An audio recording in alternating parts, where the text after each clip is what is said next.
Right, hi everyone. Friday, terrible weather. Thanks everyone for sticking at it through the week. It's been fantastic. We've had this WhatsApp group, and it's been fantastic to see that, you know, as the days have gone, we started with, well, I'll quickly show it up here on the board. This is day 4 of our creative bootcamp, which is brought to you by obviously the Hub, but also the Regional Arts Development Program, which is a Producer Council and Queensland Government partnership. And we've been sort of working through this process through the week where we started with the amazing mid-journey tool, learning how to take ideas and turn them into images. And then, you know, we took those images and learned on day 2 a couple of cutting-edge tools that are video generation tools. So we learned about Runway and Kling. We're able to take those images and turn them into short clips.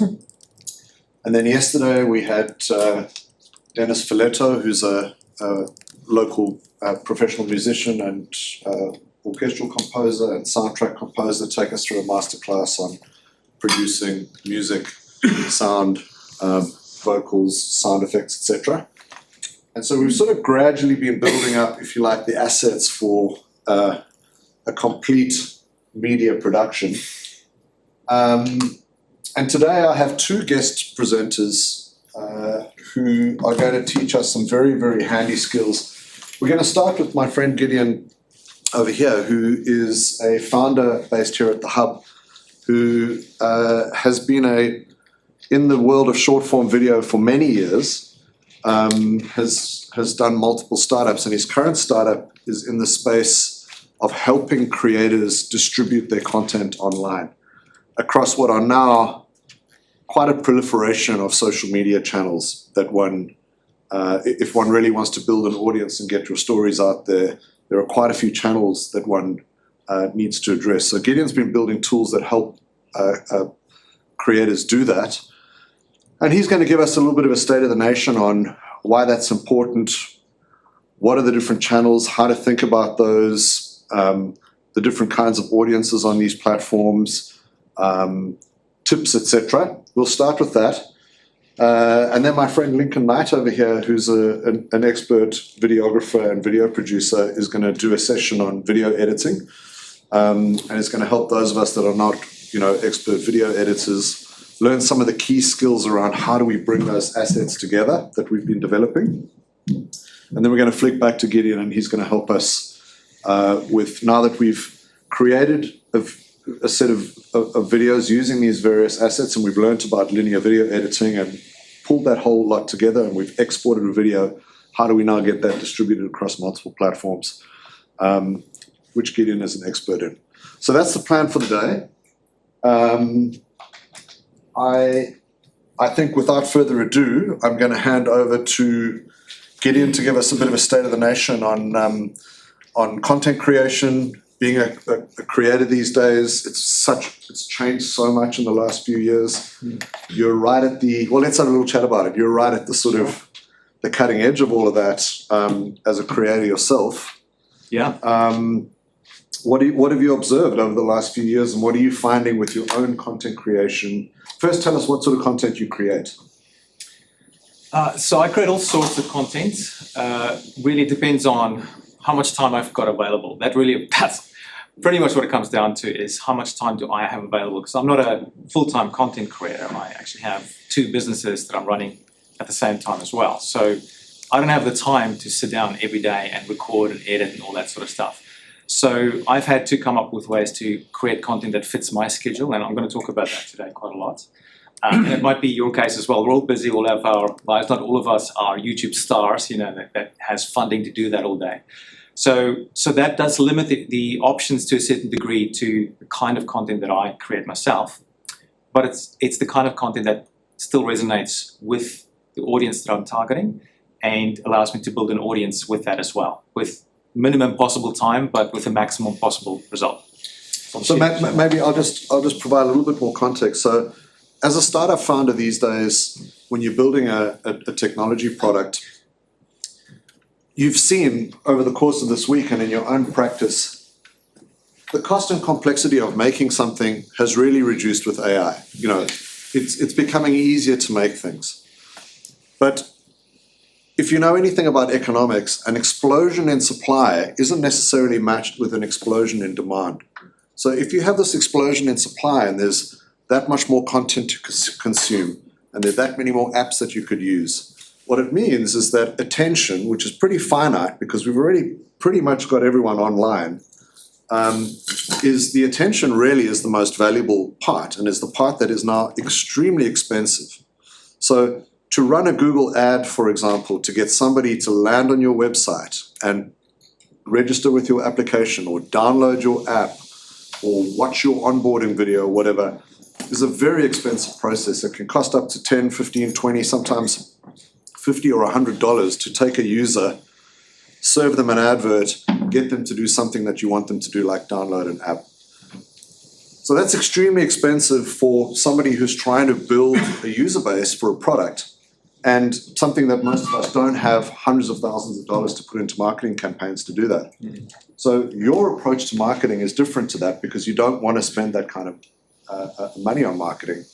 So the kind of content you're creating is in service of your business, really. It's content marketing. Sure. So talk a little bit about that as a strategy.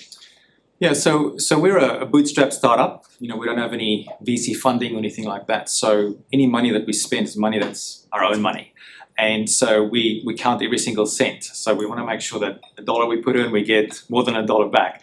And you don't always know if that dollar is going to come back, especially with content marketing. But you've got to find ways to make it work. And I've been doing this now for 18 years, and content marketing has been the number one constant thing throughout the journey that's been able to deliver us results over and over. It's one of those things that it's not an overnight kind of success, or it is an overnight success, but you do it overnight for many years in a row before you start seeing the success. So it's not about creating fancy videos like the television kind of commercial sort of stuff with multi-million-dollar budgets. It's not even the top echelon kind of YouTube videos that you might see. It's you know, a lot of the videos have gone like a really big way towards overproduction or over editing, or people also call it engagement editing. And that pendulum started shifting massively towards, you know, gaining more and more engagement because all the platforms reward that. But it's been overdone now. And now what people are searching for more is that authenticity, that connection with people. And so you don't actually want to overproduce your videos. You want to get it to a certain threshold and be able to still tell that story. But the most important thing is to connect with your viewer. That's the most important thing. And as we are entering into this AI world now, that's going to become more and more important. And, you know, I just saw someone this morning on TikTok talk about how, it was actually on Twitter, but they talked about a video on TikTok that got removed. And it was created with AI completely. The whole thing was created with AI. And on TikTok, you have to say that it was created with AI. Apparently they did, but it still got removed after they got millions of views on this video. So as to what's going to happen in the future with AI, like fully AI created videos versus videos being created by humans, that's still up for grabs. I had a really interesting chat with someone this morning about that very topic. And I think it's kind of that thing that's on the event horizon. We can't see past it. We don't quite know how that's all going to develop, and whether us as humans will just want to consume AI content all the time, or whether we're going to get to a point where we go, actually, I just want to see some content from a real human being now. And whether we're going to have a choice, or whether the whole thing's going to fall over, or whether AI is going to fully take over, that's still up for grabs. And so we're in a very interesting stage of the journey. One of the things we've learned over the course of the week is that,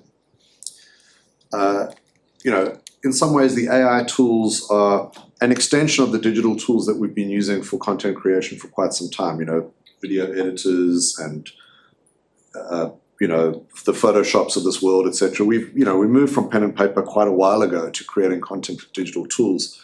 But we found that actually one can bring quite a lot of creativity and craft to doing this. You know, whether it's the ideas that you bring to image generation or video generation or music or whatever. So it still feels like one can use them as tools and bring a lot of one's own creative ideas to bear, which is quite exciting.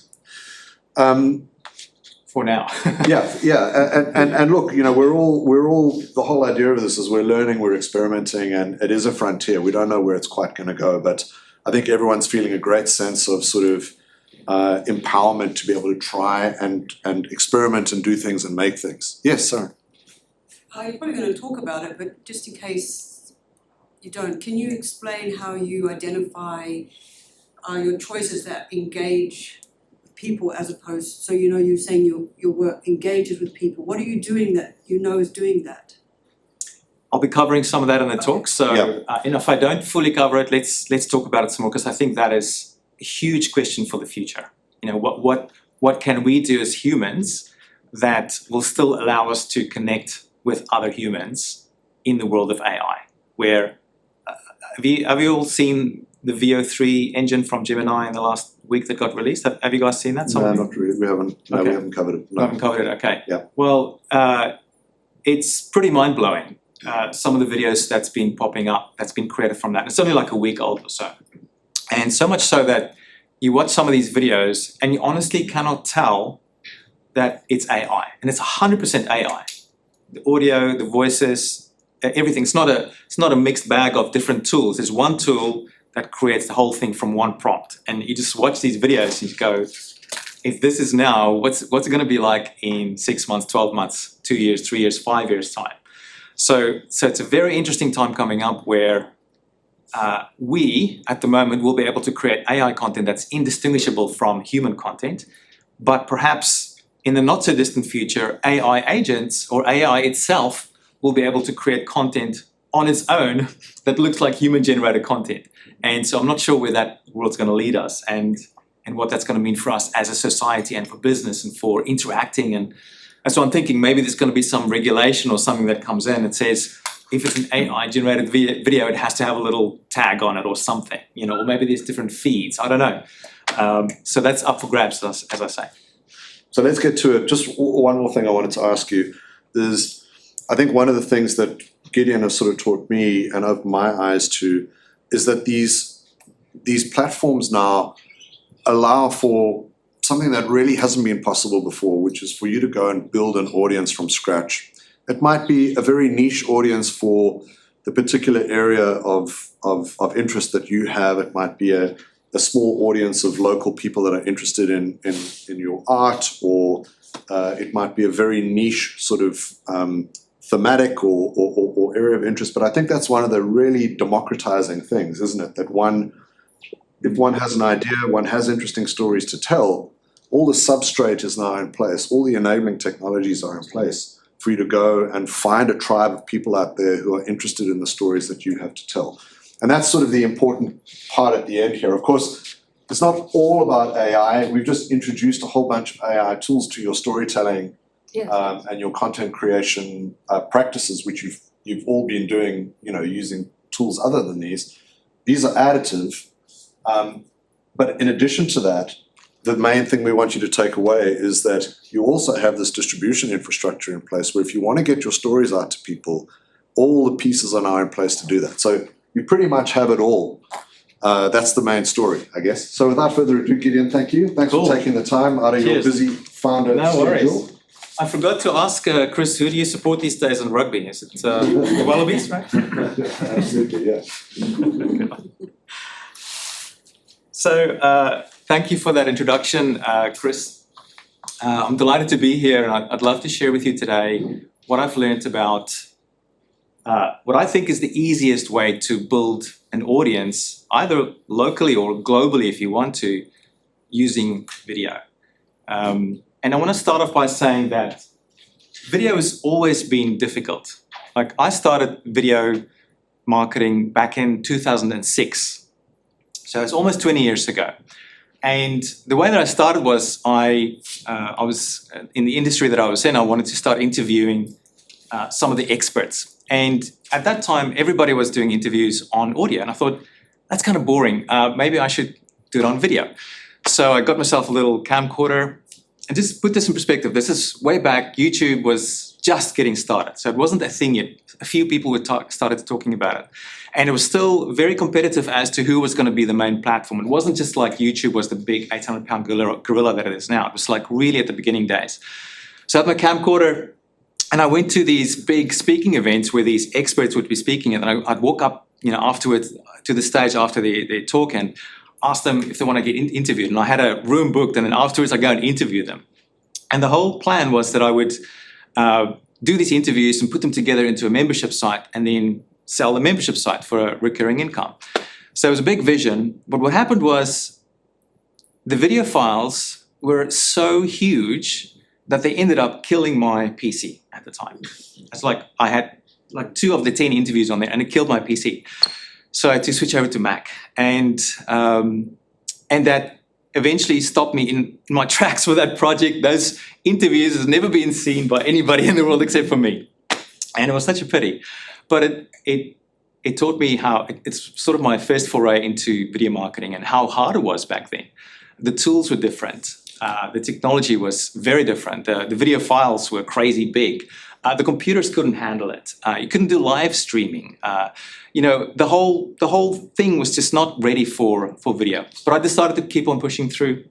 I eventually ended up making a bit of a name for myself in the industry. I've got a couple of claims to fame. One was that I was on an interview once, and someone introduced me as the grandfather of online video marketing. And I said, no, don't you mean the godfather of online video marketing? Yes. Anyway, she got it wrong, but the other little claim of fame that I have was for about 2 or 3 years, I had the #1 video on YouTube for how to get more views on YouTube as well. So, and that video got just over 1 million views, but it doesn't sound like a lot now, but back then it was one of the biggest videos in that particular niche at the time. So since then, the industry has changed a lot. I've gone a lot more behind the scenes with brands and startups and things. And just more recently, I've come back into the front part of the business where I'm the face of the business and been doing a lot more video myself. And I've had to sort of relearn a lot of the things that I used to know back in 2010 when I sort of at my peak for building a personal brand. And yeah, things have changed a lot, but it's still hard. It is still difficult to do video. I mean, look at this room. I think earlier this week, this room was filled with, which topic was that? Was that the image one or something easier? Yeah. So I don't know, maybe it's the video thing that's scaring people off or not, but I think video is still hard, even though the technology, everything has changed so much. It's so much easier now to do, but it's still difficult. So I thought, what if I could share with you a way that is really easy to create highly engaging videos, a ton of them, and that you can then use for building either your own brand as a personal brand, or if you're doing this for a company, for your company brand. It doesn't matter if it's your own brand or company brand. What if there was a way that you could do that easily without being a video expert, without running out of ideas, and very importantly, without burning out? Because burnout is a huge thing when it comes to the creator economy. So many creators that come and go. I call them the shooting stars. Like they come up and they shoot and they have their beautiful time in the limelight, and then they're gone. And that's happened over and over again. So what you're going to learn today, we're going to break it up into 3 things. So I'm going to cover the method for this to help you do this. And then I'm going to pass over to Lincoln, who's going to talk about video editing side of it with an app that's been developed here in Australia called ClipChamp. And it's a huge success story if you haven't come across it. So he's going to go over that. And then I'm going to go back in again at the end and show you how you can post your videos and distribute them to the whole world, to all these different platforms with a click of a button. So I'm really excited to share that with you. So by the end of this presentation today, you should all be experts. You should all be, or at least have a blueprint that you can follow to help you build huge distribution with a relatively easy way of creating these kind of videos. All right, you guys ready? Yeah. Shall we jump into it? So the method. It's really just 3 things, guys. First thing is to record a long form video about a certain topic, preferably something that you know something about. Second thing is to chop that video up into smaller pieces. Third thing is to post that in as many places as you possibly can. That's the core of it. Long form video, chop it up, post it everywhere, including the long form video. So I've been doing that now for, specifically for my own personal brand, the last 5 weeks. And actually let me show the case study for that. Before I started doing it for myself, I wanted to test short form video for my own company called Voobly. So I'm going to talk about that later this afternoon. So I thought, okay, Voobly is a short form video posting or scheduling app. So let me create short form videos to help promote the app. So I created 1 video a day. It was all scripted and fancily done, etc., etc. I did that for 3 months, 3-month experiment. And at the end of it, I stopped and I thought, what am I going to do next? Do I want to continue? Do I want to improve it? But what I ended up doing was I didn't continue. And part of the reason was I thought if I continue like that, I'd burn out. It's just not a sustainable model. I got some good results. One of the videos went viral, got like 100,000 views, which I didn't expect. And this was starting from zero. Like all the channels were completely new. So I built up a nice-ish following there, but I didn't see it as sustainable. And I thought, if I'm going to create content anyway, if it's going to be me, either for the brand or for me, I might as well do a personal brand, because then I can talk about wider topics. I can talk about things that I'm interested in and build an umbrella brand, which then can be used to promote my sub-brands, like my different companies. I've got a couple of different companies. Voobly is one of them. And so let's look at some of the results I've been able to get. Now, I just want to warn you, they're not huge results. It's not like I'm the #1 YouTuber or anything like that. But just put this in perspective, because I started kind of from scratch. There's one sort of little sub-clause. One of my channels, my YouTube channel, already had like 37,000 subscribers there. However, that's from like 15 years ago. So a lot of the subscribers there are either dead or or not active anymore. So it's not a very active subscriber base. So it's almost like starting from scratch again. And also with the algorithm, if you don't post, you lose, if you don't use it, you lose it. You lose your audience. So for all intents and purposes, I really kind of started from scratch. And so just to share some results with you here, this is YouTube. So in the last 4 or 5 weeks, I've had 43,000 views using this strategy. And guys, just to put this in perspective, I'm not a full-time content creator. I just do this as a side thing, and I'm running 2 other businesses at the same time. So I'm very busy. I don't have time to create content. So this is something I'm doing on the side, sort of. How's YouTube? So about 44,000 views on that. This is Facebook and Instagram. Facebook got about 2,500 views. Not much for what I was hoping for.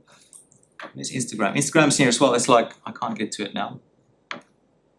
It's about 1,500. It wasn't a big difference. So and I'll talk about this a little bit as well, but I post everywhere, but I pick one hero platform. And that's really important. We can talk about that more this time. That's really important. So I post everywhere. So some of the results are not so great for these smaller platforms. Here's TikTok. That got about 18,000 views over the last 4 or 5 weeks. And again, starting from scratch for this channel. Here is LinkedIn. It's about 5,500. Yeah, LinkedIn is not quite my profile. But look at this one. This has been the most interesting one. So you'll see the last 1, 2, 3, 4 or so weeks. There's been an explosion in activity there. So for this one, I've had 204,000 views or impressions. And this is on X. And I'll talk about why that happened. X is kind of like my hero platform, and YouTube is my secondary platform. That's what I've got. And then I post everywhere else as well. Topics you're talking about. Topics? Yeah, so my topics are, in a general sense, about video marketing and the future of video, and video marketing in particular. And that allows me to talk about a lot of stuff. It's a lot of topics. It brings in the AI thing. It brings production into it. it brings the whole gamut of video marketing into the mix, and it keeps me excited about the topic. And so that helps me attract quite a wide audience within that niche that I can then filter down into the different interest areas. So some of them will be interested in my production business. Some of them will be interested in my distribution business. Some will be interested in information courses that I might have, etc., or my podcast. So I'm building this umbrella brand that I can then. And you were talking about attention before, and that's just going to get harder and harder to keep attention for people. And what you've got to do is you've got to try and channel that people's attention into your own world so that you can direct that attention to wherever you want to. Okay, and so this is the method that I'm probably talking about. Sorry, one more question. Sure. Do you have a geographical focus in terms of who you're trying to keep interest of, or are you happy for worldwide? Ideally USA, so my main audience is in America, but basically anybody can speak English. But in saying that, that market is expanding massively now as well with AI, because people can take my videos, or I can take my videos if I want to, and get them fully translated, and with my mouth even moving in the different way to speak a different language, so it looks like the video was recorded in a different language. So that would open up a wider audience. But trouble with that is I wouldn't know how to support those people, because I don't, I only speak 2 languages, not 144, so. But yeah, mainly America and English-speaking countries. Okay. Do you monetize from the YouTube video ads and things like that as well? Not at the moment. It's not an interest that I have. When we did do it way back in 2010, we found that we never looked at that as the monetization strategy. It was always like nice pocket change. Yeah. We found that if you do it right, you can get at least a 10x 10x times of what you can get from the ad revenue you can make with other strategies for monetizing. So things like creating and selling your own products, or promoting affiliate products, or running events, or whatever. There's a million different things you can do, or selling physical products. There's a lot of different things you can do to monetize. So the ad income is like, if you get it, great.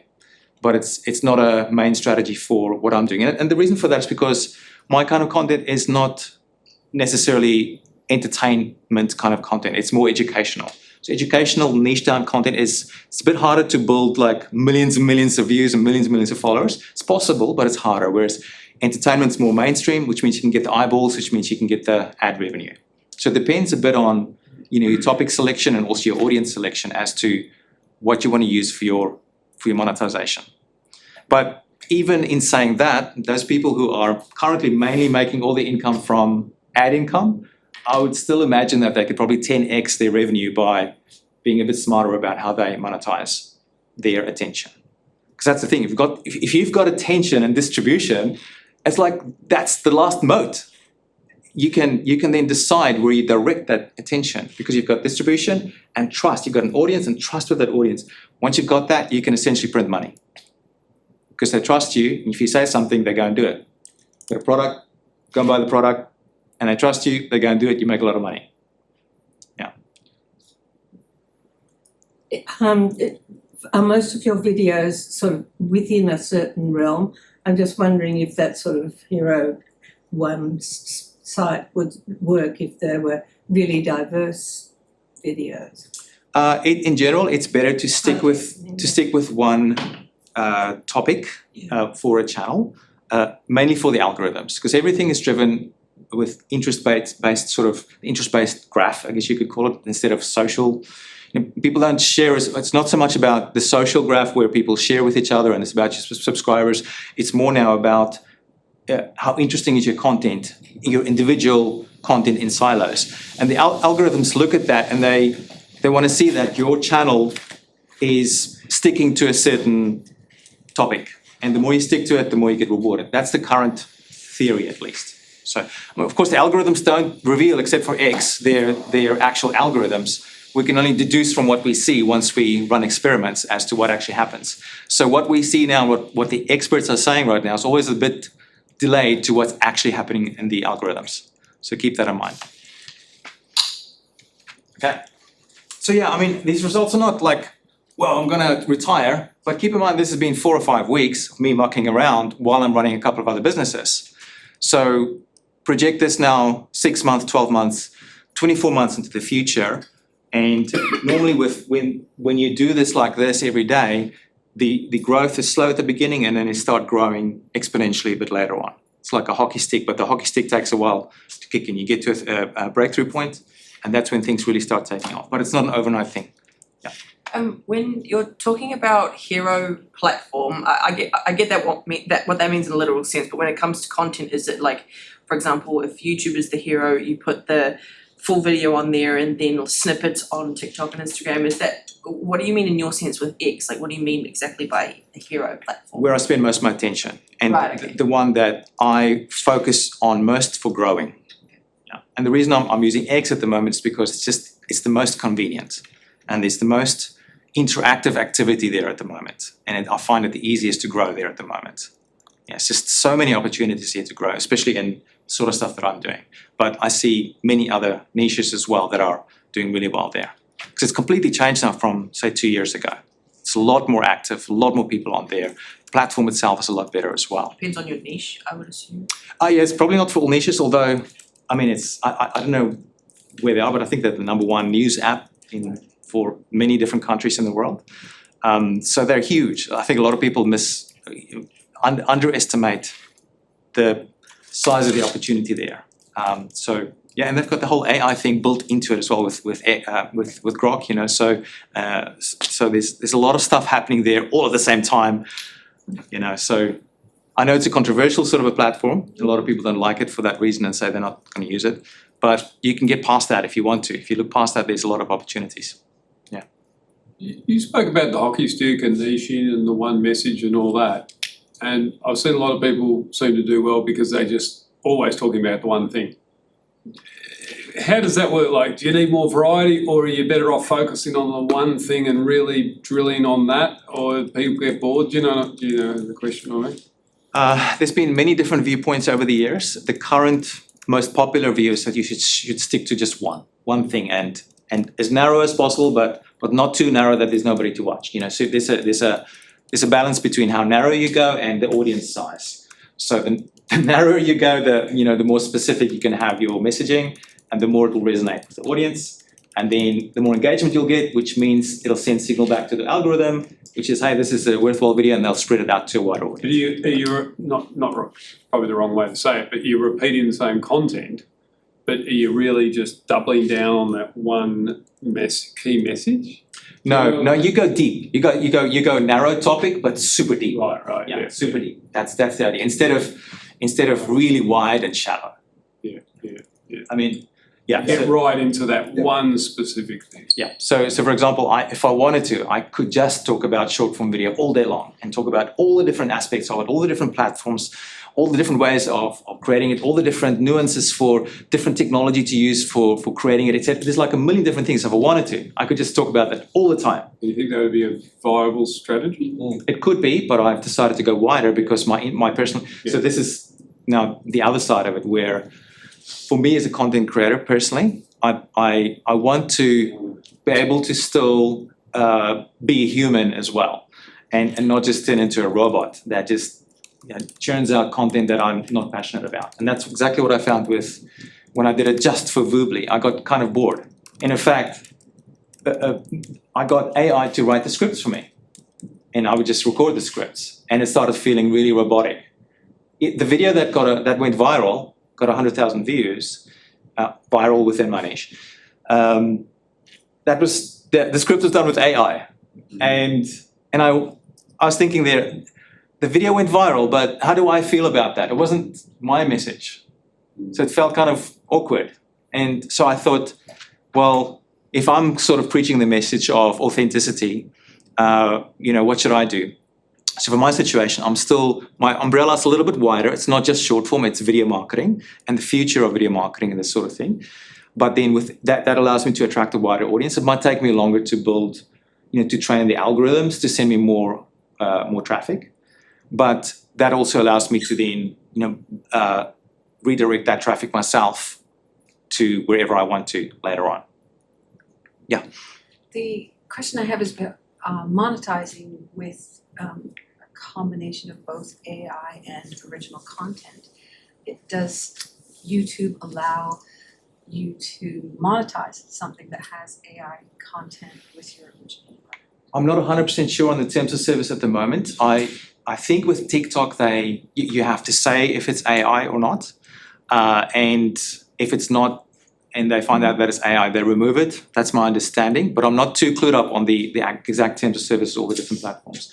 My philosophy has been to not create AI generated content, but to do it yourself, to be like the actual you, the human being, be in front of the camera. However, use AI to complement and leverage what you're doing. Yes. So we've never been able to do that before. Yes, and so then you don't have to label it AI because you're just using it as No, it's like so for my video that went viral, Yes. the only thing AI about it was the script. But it was me still in the video. So it wasn't an AI generated video. It was me that used an AI generated script, but it was still a human created video. So that's different. Yeah, that's still fine. There's no penalties for that as far as I'm aware. That might change with VO3. And to be clear, I think what Gideon's talking about is it sort of falls in the category of vlogging. So vlogging is generally where the primary subject is the person behind the camera. So it's pretty much always a person to camera in a vlogging sense, as opposed to say it's an animated short or it's an artistic piece or something like that, where there's no person to be seen.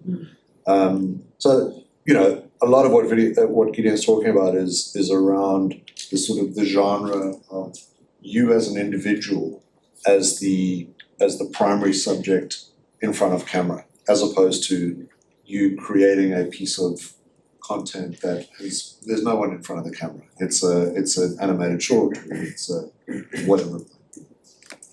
Is that fair? That's part of it.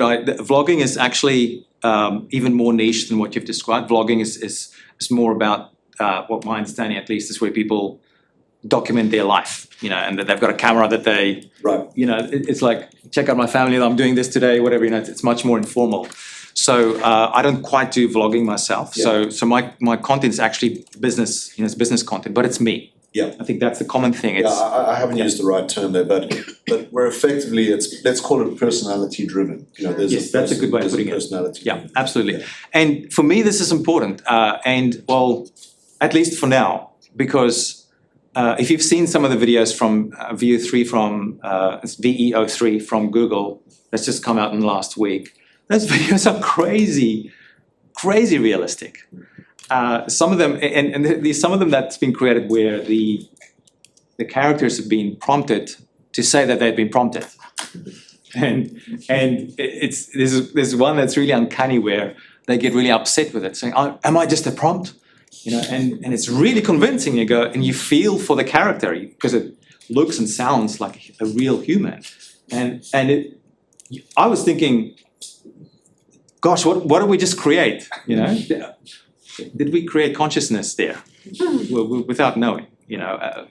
Is it already happening? And we just because they're not. I intentionally didn't cover that this week because I thought it would blow minds a little bit too much. So we'll do that next time. We'll do that in Bootcamp 2. So there's interesting stuff coming up. And let me just sort of close that up, but because let me just see a raise of hands. Are you in business? Do you have your own business or do you work for business? Who's got a business here? Okay. So about half, maybe a little bit more than half. I've got an arts business though, so. Sorry? I have a publishing company that handles poets and musicians, so I want to build the digital products for them. All right. But use the combination and be able to monetize them. Right. So I don't know how to do that. Okay. Legally. So maybe you'll get some ideas today. Yeah, great. So there's a little bit more than half you. So what about the other half? Do you work for companies or chilling out? Yeah, work for companies. Okay. All right. So you might be thinking about this from the perspective of creating content for your companies, right, that you're working for. For both of them, for a company to survive, it needs to do what? Sell products. Make money, yes, okay. Sell product, you make money, right? And so what is the core thing when it comes to selling products? There's one little thing that needs to happen. People need to know about it. They need to know about it. What is there's a defining moment from when you have a business and when you don't? There's one word. Clients, but what about the clients? Sure, they're there, but there's your product. What's in the middle? Demand, yes, but what about it? There's people here, demand, and there's your product here for your demand for that demand. What brings it together? There's one thing. Attention. Let me give you a clue. Wait. Messing with us, yeah. Is this his avatar or is this him? I think I'm real. So Money. okay, what do you do with money? sale. Yeah, sale, a transaction, right? So it's a transaction that brings it all together. A transaction. Trans means over, and action means doing something, right? So in the case of a transaction, someone gives you money and you give something back, right? So there's a transaction. So that transaction is sometimes monetary, sometimes it's attention based, sometimes it's other things. But in the context of business, it's the transaction that's the pinnacle. That's the main thing. And then you ask the question, okay, if that is the thing that brings it all together, without the transaction there's no business, what is it that creates a transaction? And you need three things. I've already talked about it a little bit. You need demand, so an audience, people. Then you need your offer, stuff that you're selling, right, which is your products and services, tied in with an offer. And then you need the third thing. Any guesses on the third thing? It's like a three-pronged stool. You need all three, otherwise it falls over. You just need those three things to make the transaction. You need him inspired or something. Committed. What was the first two? The demand and So you need the people. So there's a person who makes the transaction, right? Yeah. And for them to make the transaction, they need to have an offer that's being made to them. So they need to go, okay, there's the thing that I want to buy. Some sort of Click a button, but what's They the need a transaction platform. platform? Yeah, but that's part of the transaction. So that, Part of it, okay. yeah, I'll tell you guys. So it's trust. You're going to say that? Oh, you should have. So it's trust. So the audience part is relatively easy to get. The offer part is relatively easy to get. And both of those things can be created with AI now, especially the offer part. The whole competitive advantage for business has been collapsed with AI when it comes to the offer. But the one thing that AI can't do yet is trust building with humans. So the trust that I can build with you and with you and with you and with you, that you can have with me, cannot be replaced yet with AI. Only way I see it being replaced is if I get cloned. Honestly, like with Elon's robots, and it's got a nice skin on it, like, you know, what's it, Harrison Ford's movie, Blade Runner, yeah? Maybe then, but then you'll still go, it's a clone, who are you gonna trust, the clone or me, you know? So trust is kind of like the final bastion, like the final moat sort of thing that we'll have as humans for now. And how do you do that? How do you build that trust? Because you can now create offers super easy. Like our software, you can make our software that I'm going to show you this afternoon within a month with vibe coding. It took us 1 or 2 years to create with 3 full-time developers. Now you can do it. There's a little dude in his mum's basement that basically duplicated our software. Not exactly the same, but he vibe coded it. This is one guy. You know, so that competitive advantage has diminished. So it's going to come down to us being able to build audiences who have trust with us. Once you've got that audience and trust, then you can make an offer. And because you are making that offer with them, they're going to create the transaction. Okay, so I went off subject there a little bit. Got to watch the time. Let's move on a bit. So how do you do this? So you need some tools, right, to make this happen. So you might be thinking, okay, what do I create my content about? So ideas is a huge one. So there's a couple of ways. This is one mentioned long form as the beginning point. Create long form video. And there's a couple of ways of doing it. One way, if you don't know how to come up with ideas yourself, interview people. And what's awesome about that is that you don't even need to be great on camera. If you can have a conversation with someone, you can do this. like me and Chris were chatting here before, there's a camera rolling. You know, I wasn't prepared for that, but we just had a conversation and we were just talking and there was no script. And that's content. So you can interview people on things that they are experts in. Gideon, just to add on that, you know, COVID massively changed the game in this respect because you previously wanted to interview someone or tap into them to give a talk or whatever it might be. That was a massive palaver. It was flying people out and setting up an event and all that kind of stuff. Of course, what we all learned through COVID was to effectively just hit a button on our computer while we're sitting at our desk and get on a video call with the other side. And it didn't really matter what we were wearing. It didn't really matter if we prepared very much because it just came down to having a video meeting. And that's pretty much what interviewing someone is like these days. All the palaver that we used to have and the sort of permission seeking and you're thinking, oh, I could never ask them, you know, like that person's way out of my range to be able to ask them. These days for them it's just booking in a half-hour slot in their calendar and setting up a video call with them. It's as simple as that. So that's actually quite a big unlock for people to realize is that there are a lot of folks that you think are totally out of your league for whom it's just a half-hour video call. It's not a big thing flying out to a conference on the other side of the country. So don't be surprised. And people do love being asked to, you know, people who've got an interesting story to tell. Everyone's looking for their bit of attention or to build people their have brand. egos. Yeah, so you know, don't be surprised. That's quite a big unlock when you realize that it's just a half-hour book out in someone's calendar. And for them, they just have to hop on a Zoom call and you can record that and publish that.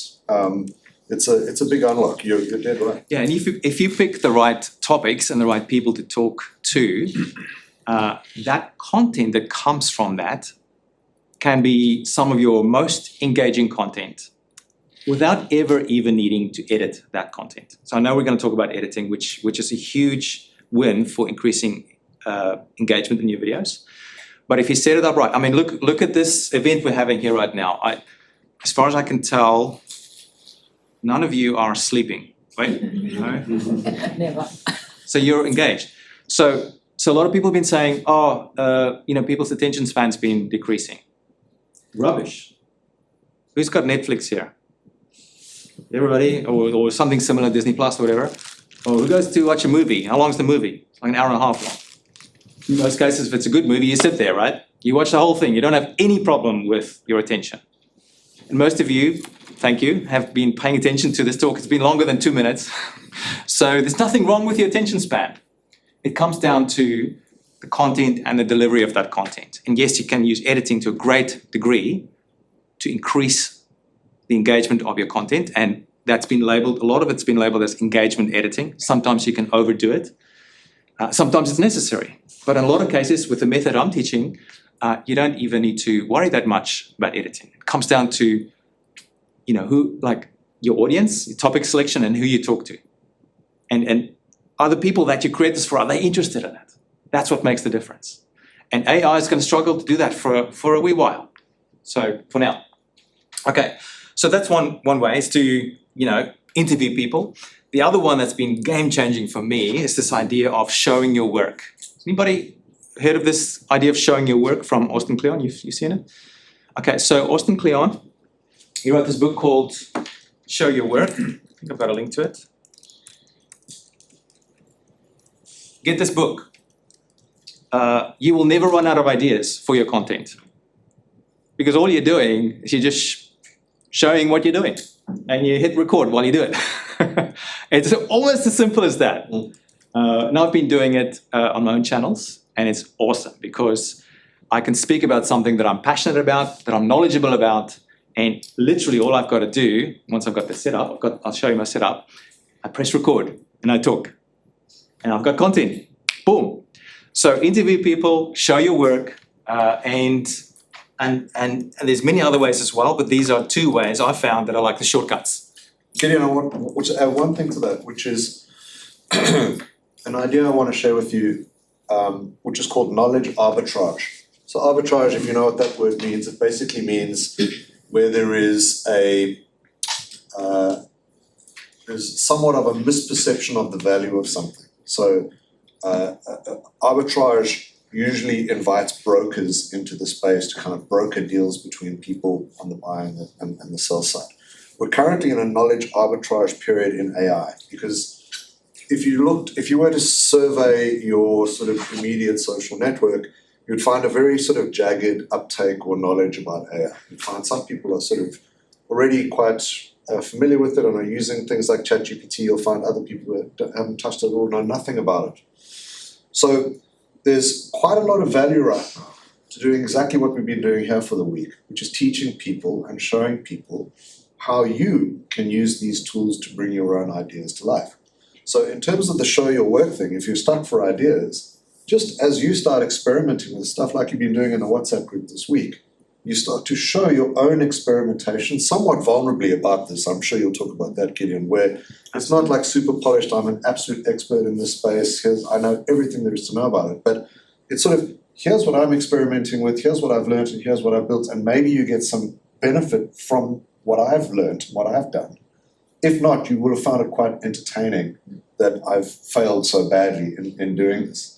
And getting into the habit of doing that, there's another fantastic thing called everydays. And everydays is basically getting into the habit of creating something every day and putting it out there and showing over time your improvement from something really rubbish in the beginning, but through the habit of practice and forcing oneself to put it out there and expose it to others, to an audience, the incredible improvement that you see over a period of time. So I'm 100% on board. I think those are great bits of advice. And there's a huge unlock that's related to the showing your work thing that it's like the penny dropped for me. And I learned it from Alex Ramosi. I'm not sure if you're familiar with him. He's a master business educator.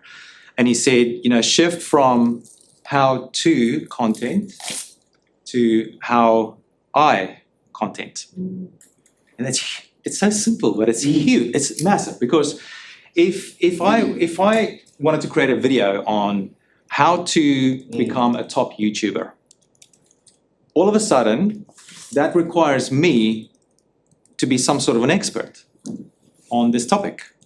And along with that comes an expectation that I put on myself to say, before I can teach about this, I need to be an expert. So barriers.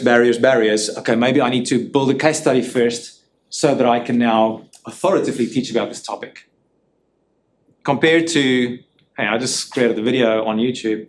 I'm going to create a video about how I became a YouTuber, or how I created this video, or how I do my content marketing. It's like I'm 100% authority on that topic because I did it. I'm not trying to prove anything. It's already proven. It's already there, and it takes that expectation that you have, that you put on yourself, completely off your shoulders, because now you can speak with authority, 100% authority, and you don't have to fake it till you make it, type of thing. You can just be you and talk about whatever it is that you did. Yeah. You have to show your face. No, you don't. No, you don't. It helps if you can, though. It helps build a relationship. I mean, imagine that I was speaking behind a wall here. Would it be as engaging? Would you wonder what I look like? You know who we are. It's the terror of the whole thing. You don't know. Like just recently, I was got contact with someone on social media who wants, want to look at your paintings, and next minute, do you want to use NFT? Like, no, thank you. The next minute, it's bombarded with someone who you don't really want to engage with. So that balancing between vulnerability and speaking what's personal to you into the void. Yeah, so there is that fear of being seen. That's a real fear. I've had to overcome that several times. Even with this latest iteration, I've had to do a lot of work to go, do I really want to put myself out there again? Because as soon as you do, what do? You put yourself up for criticism and for rejection. My kryptonite is rejection. My what's the opposite? My superpower is creating value. But as soon as someone criticizes my value and that's like a rejection for me. It's like, it hurts. I've been conditioned over 18 years, so it's not as bad as it was at the beginning for getting criticism from others, especially There's trolls out there who do this for a professional living, because they get more attention. They don't mean anything, but they know they get more views when they troll you, because you're going to get engaged and get all angry, and then they get, and other people are going to go and click on their channel and go, who's this loser making this terrible comment? And they get more traffic and they get more ad revenue, That's what it comes down to. So it's really dumb. Like, the whole thing is incentivized for people to create controversy. And so that's why you get trolls. That's one of the reasons. You get trolls as well just because they're crazy. That's just how it is. I do think there are practical and pragmatic ways where I definitely don't think we're advocating that everyone should become a public persona, and that's definitely not what we're advocating here. But I think there will be a subset of people who are intrigued by that particular pathway and that idea, and these are super good tips for that. But I do think there are some interesting and creative ways where one can, for example, put one's work into the world and show how I did this. That aren't necessarily, as, let's say, personality driven. Things like screencasts with a voiceover are perfectly good ways to do that kind of thing, where it isn't necessarily, a sort of something where you're revealing as much of your sort of personal information as you necessarily want to. There's pseudonymity, anonymity, there's a whole range of different ways that one can do that. And I think if you sort it out, you'd find some good case studies that would suit your particular way that you want to do this, where others have figured out a way to do that, show the making of things that they've done, teach others how to do it, show their work, without necessarily having to be a sort of public face behind that. So don't feel like it's binary, you either are or you aren't. I think there are some in-between ways that one can.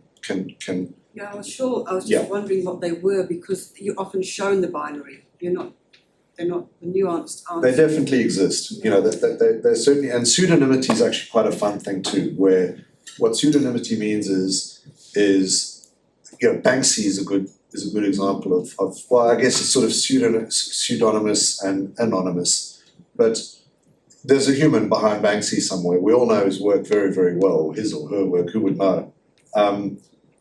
But no one knows who that person is, what they look like. There are lots of musicians like that too. There are ways of doing this where that actually is part of the mystique and interestingness of it, if one wanted to go down that path.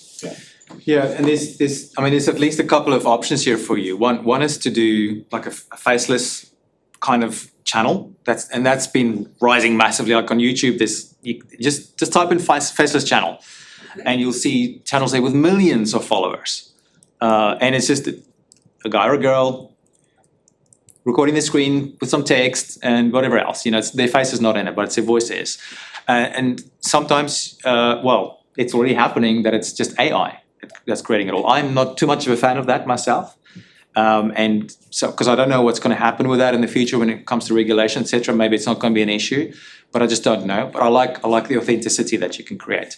The other thing that you can do is, if you don't want to be on video, maybe you can build a skill of getting someone else on video who wants to be on video.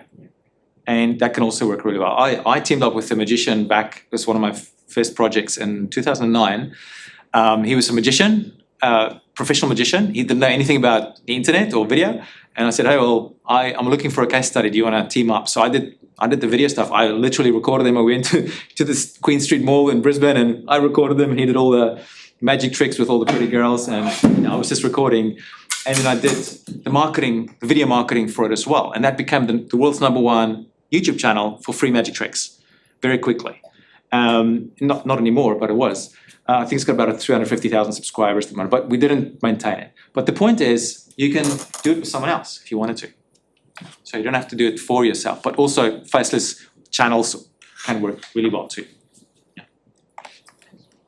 I just wanted to add on to that note of the fear of being seen really quickly, because I've been suffering with that as well. Oh, yeah. And the biggest thing, I mean, this might not work for you or for anyone else, but when I realized that I'm already being seen every day by lots of people around, and even people that I know in real life, not all of them like me. So I guess there's that spotlight effect when you create social media content. Obviously, there's more people invited to critique you or judge you, even whether it's good or bad. And just that idea of as long as you're happy and passionate about what you're talking about. And I think that helped me significantly realise that, yeah, it's going to happen whether I'm faceless or if I show my face or not, it's going to happen anyway, like the trolls, etc. So may as well do something that I want to do and I'm passionate about. And hopefully that helped me personally. So I love that. Yeah, that's well done. That's awesome. And there's a really good book actually on that topic. If you're, it's more than just for video. It's more of a general book in that sense. But it helped me a lot to overcome this fear again, because I had it all over again when I started this. The fear of rejection or whatever else. It's called Letting Go by, I forgot the author's name, but it's called Letting Go, and it's a method that he teaches for letting go of damaging emotions, basically.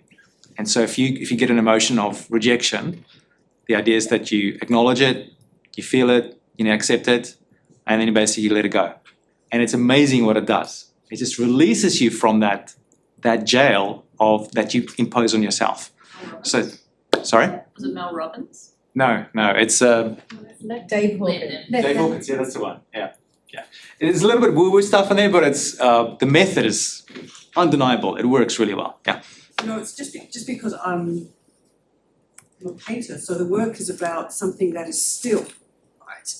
And so it's not about me, it's about the work. So the whole idea of doing this was to work out how to animate the stories in a way behind the paintings that end up with the painting at the final bit of the video.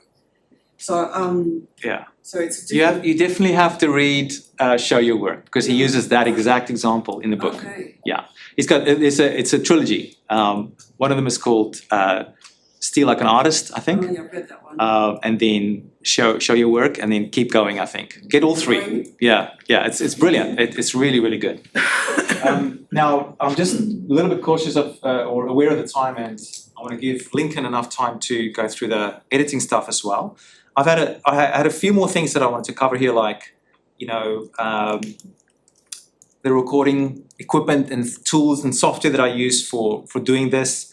I can totally go into that, but I'm thinking, in the interest of time, maybe if there's time left at the end, I'm happy to go through that, because you've got the strategy. You can figure everything else out. Like once you've got the strategy, you can go to YouTube and go, how do I do this? Or even, I can't even go to YouTube anymore. Have you guys got the ChatGPT app installed on your computers? And do you use on Mac it's Option Space? So you see that? Do you guys use that? No. Okay, it's gold.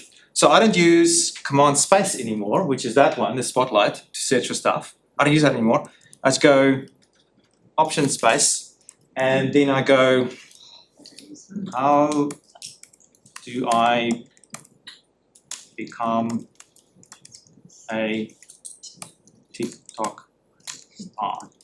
I don't know. So that's ChatGPT. So I use that for like pretty much everything. I don't go to Google anymore.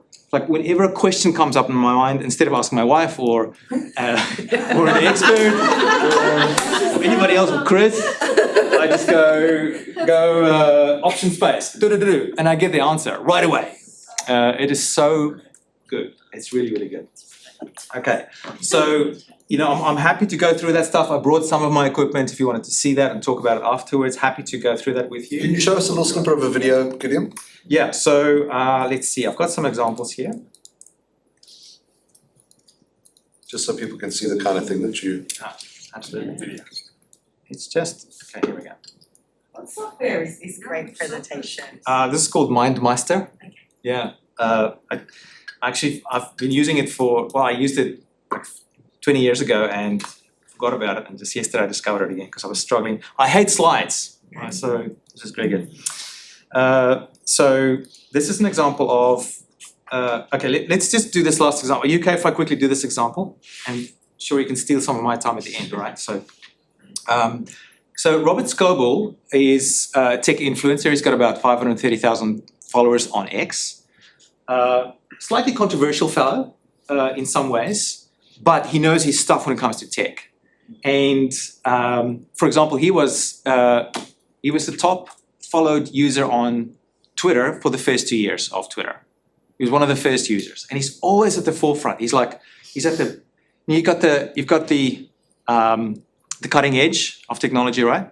But then you've got the bleeding edge of technology as well. And he's sort of like, he's at that level. He talks to all the guys at the forefront. So what's really cool about following him is that whatever he talks about and identifies now, is coming in the next 2 to 3 to 5 years. And so that's really useful for me to follow him. But anyway, I wanted to interview him because he's got a big following and I'm interested in what he's talking about. So, and this is the thing, he doesn't know me. I'm just a little dude from Australia. And I sent, we were talking about, there was some sort of thread on X about something. I think it was about the algorithm and how, or the feed and how it was showing video. And I made a comment and he made a comment back and I said, I said, hey, do you want to do a live interview? I had no idea if he'd say yes, and I was shaking how to write this. And he says, yeah, let's do it. But I can't do it now, let's do it on Monday. So we did the interview and I was totally shocked. We did it live on X. And you don't have to do it live. Honestly, that's way more complicated than you have to do it. So here's the actual video. I'm not sure if there's sound here. Yeah, there should be. Oh, it's muted on the video. It's muted on the video. On the video, okay, yeah, true. I remember seeing Robert first time on Twitter, when it was still called Twitter, and I believe, and Robert can confirm this or not a bit later, he was the #1 most followed person on Twitter for the first 2 years. Yeah, so he's lost that position now. Elon's got it still. Others that passed went by. So there he is. And but what actually happened was, guys, I believe, and Robert can confirm this or not a bit later, he was the #1 most followed person on Twitter for the first 2 years. So he's lost that position now. Elon's got it still. Others that passed went by. Just want to pause him on there. Yeah, if you want to.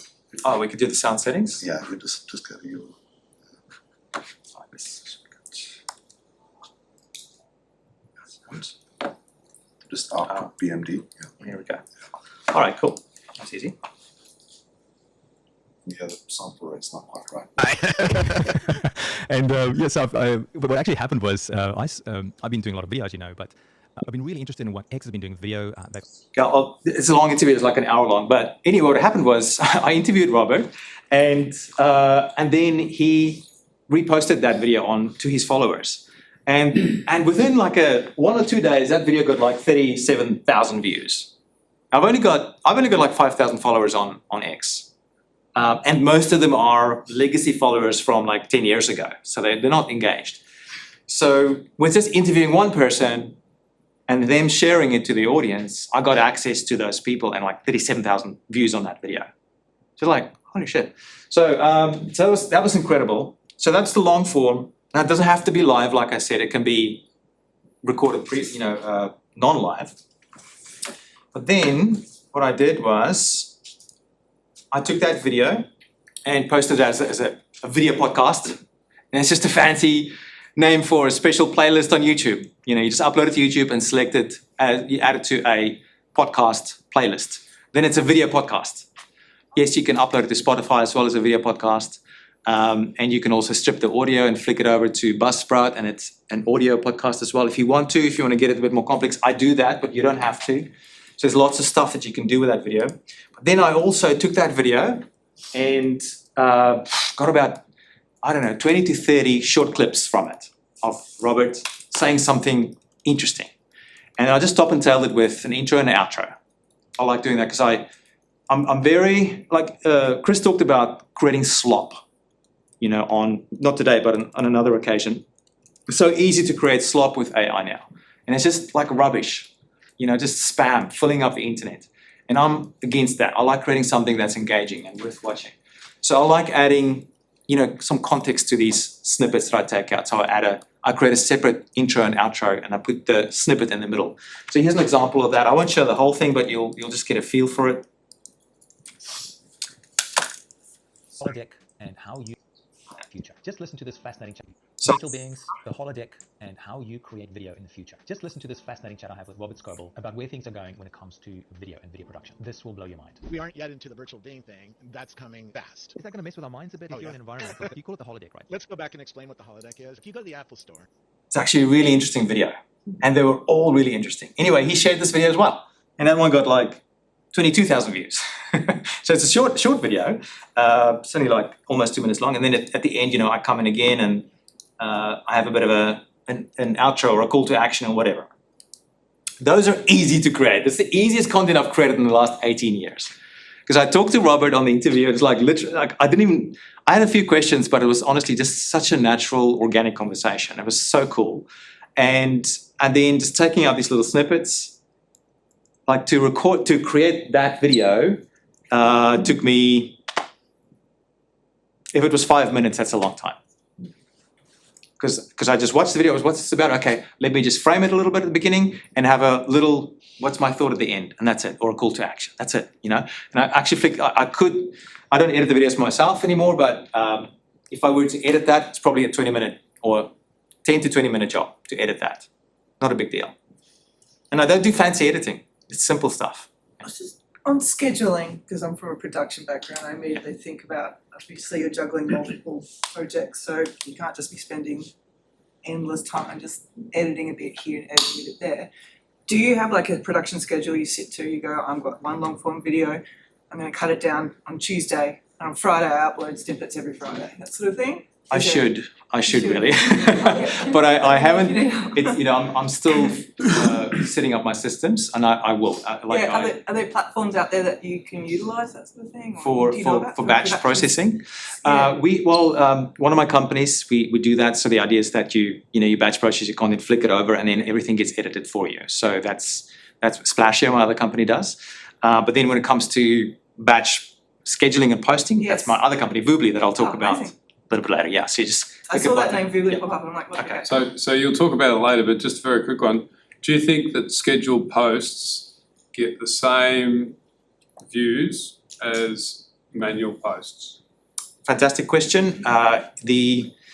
Anybody who says that third-party tools affect your reach at the moment is talking about something from 10 to 15 years ago.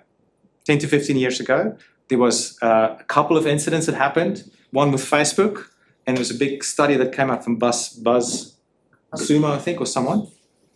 I think Buzz Sprout or Buzz Sumo. But what happened was Facebook had a bug in their API. And so people who posted through the API had limited reach.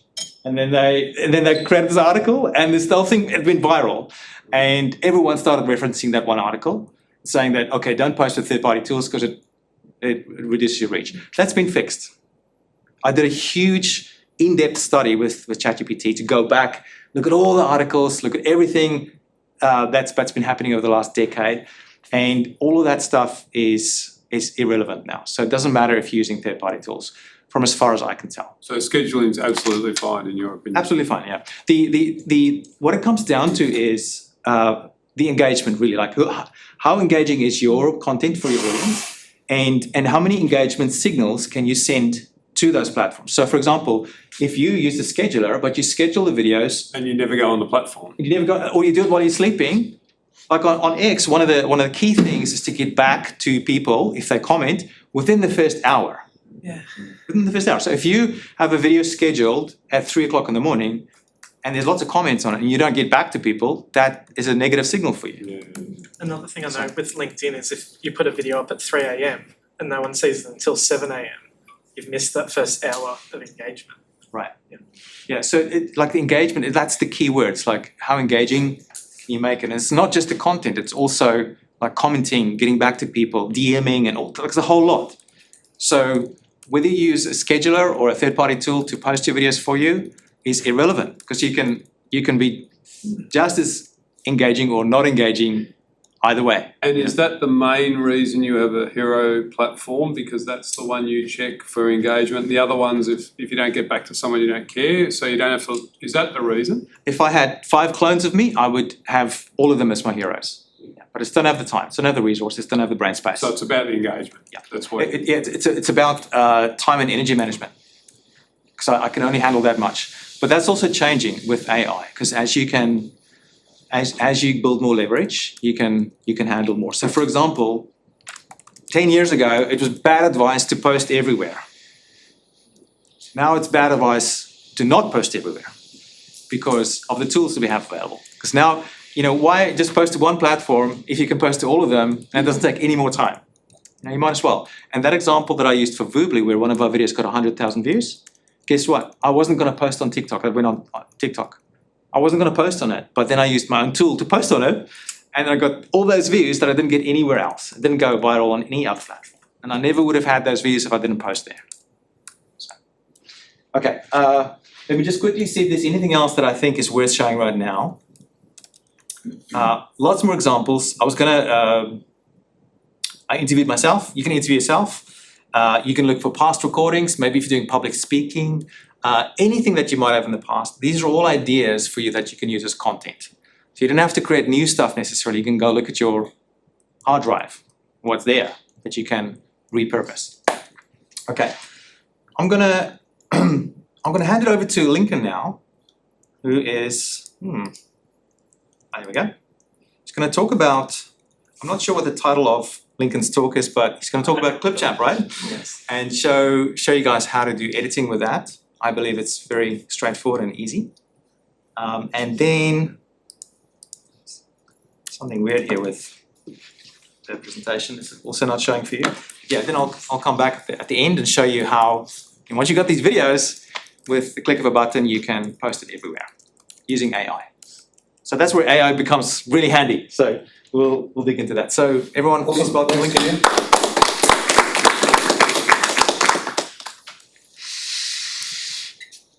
Thank you.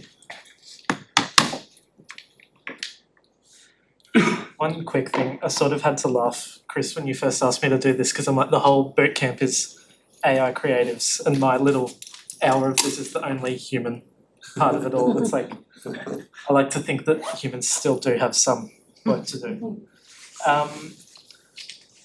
That's the wrong window. I'm not sure how many of you have any experience with video editing.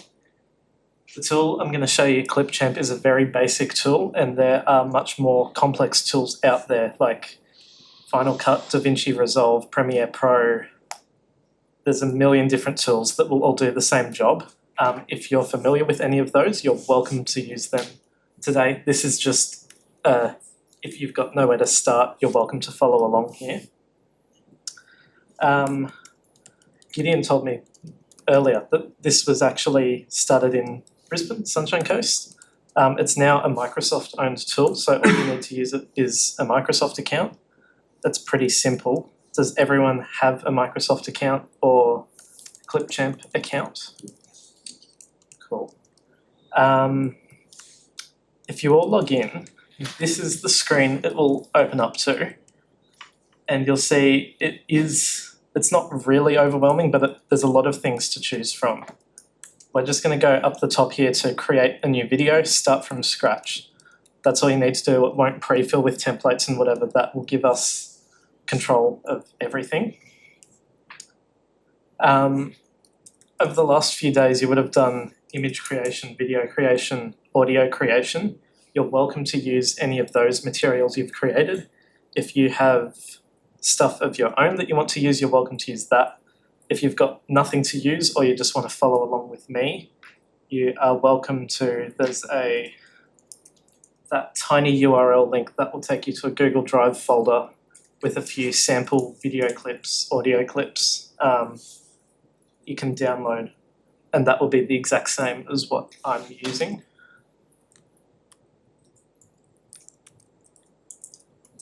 So that link just opens up here. You'll get the Google Drive folder, and then inside that will be these, I think that's 10 items. There's a few, there's videos, there's audio, and there's a couple of logos. Has everyone got the materials they want to use? Or too fast? Yeah. Sorry. Yeah.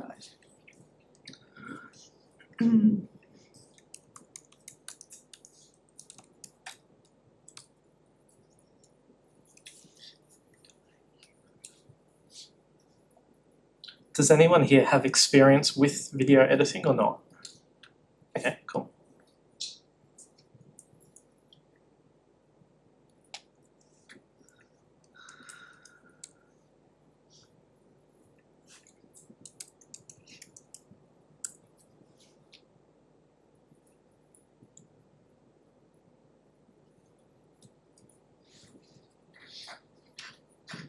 Has everyone been able to access that link now or got materials sorted?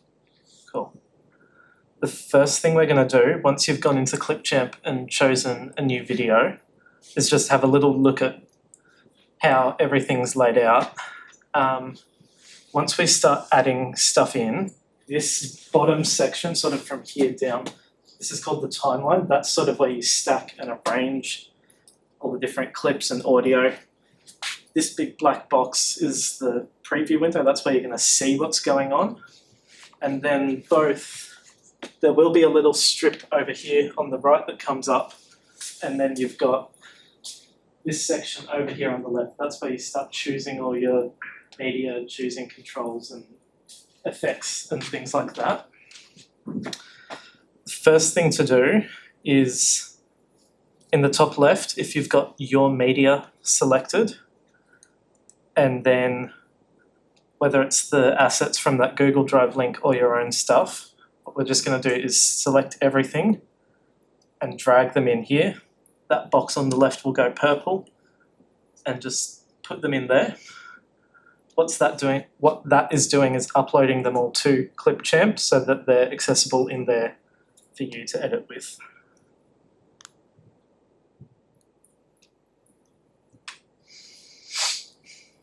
Is everyone good with that? This is going to be an excellent test of the bandwidth of the digital Yes, hub. that's what I was thinking. Does that media become publicly available once uploaded? So that's only you can access that. There is a pro version of ClipChamp where you can do like Teams stuff to invite people to projects, but that's only you can see that. It's like if you've got Google Photos or iCloud Photos or something like that. It's putting it up there, but only you can see it. You'll see down the bottom, it's prompting to drag and drop media here. It's pretty simple. You drag and drop media down there. I'm going to start with a video clip. So I've got a few in here. I'm going to take the one of the beach and see if I click on it, it won't preview it. There's two ways to add it to the timeline. You can either click that little green plus, or you can just select that video and drag it onto the timeline. So you can see that it's snapped in. You've got that video down the bottom, you're previewing it up the top. And then this is what's called a linear video editor, where you're going left to right, and that's sort of like start of time to end of time. So if you have to think of it, if you've got a 20-second video, you need to think about what's going first, second, third, fourth, fifth. If you want to be cutting between different shots, they can't just all stack on top of each other at the start because you're only going to see whatever's on top. You'll see that above the clip, it's got add text, and underneath it's got add audio. This is where when you start adding in multiple media types, everything starts stacking up. It sort of becomes like a sandwich with layers on top of layers on top of layers. An important thing to remember is whatever's on the top is what will be seen. If you have 5 videos stacked on top of each other, you will only see the top one. It sort of trumps all of the others. So let's say we've got this clip in here. It goes for 16 seconds, but we only want it to go for 5 seconds. And I'm going to be picky and say I want 5 seconds from the middle of it. It's quite simple to do. So to hit play and pause, you can either use the icon there in the middle or just hit space on your keyboard. Let's say we want it to start there. And then to cut the clip, you can either use that little scissors icon on the left, or if it's selected, press S on your keyboard. That will split. You can see there now I've got 2 different clips. If I want to get rid of the first one, you just hit delete on your keyboard and it's gone. This is where it being a linear editor comes into play, because now you can see I've got a 5-second gap at the start of my video. So then I'm going to take that and drag it back to the start so I don't have 5 seconds of black right at the start. And then if I only wanted 5 seconds of that clip, I'm going to come to the 5-second mark, S to split again, and delete the rest of it. You can also press the black. I just noticed I pressed the gap at the middle, at the beginning, and it said you can, there's a little bin icon. Thank you. That's handy. Is everyone tracking along so far?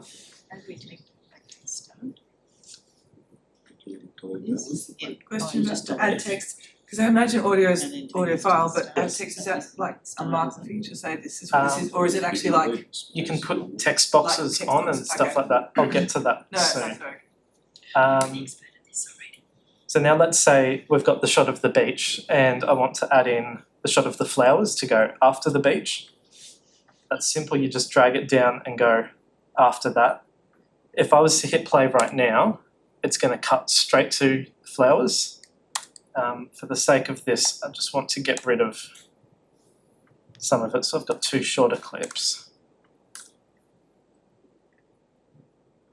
Okay, so right now, that's just going to do a hard cut from the beach to the flowers. If you want that to be a little bit smoother, maybe a fade or something like that, on the left of the screen, you can come down to transitions. And this gives you a bunch of different options for how it's going to cut from one clip to the next. It's sort of like a PowerPoint transition. You can either have a fade and a roll or origami and all those fancy things.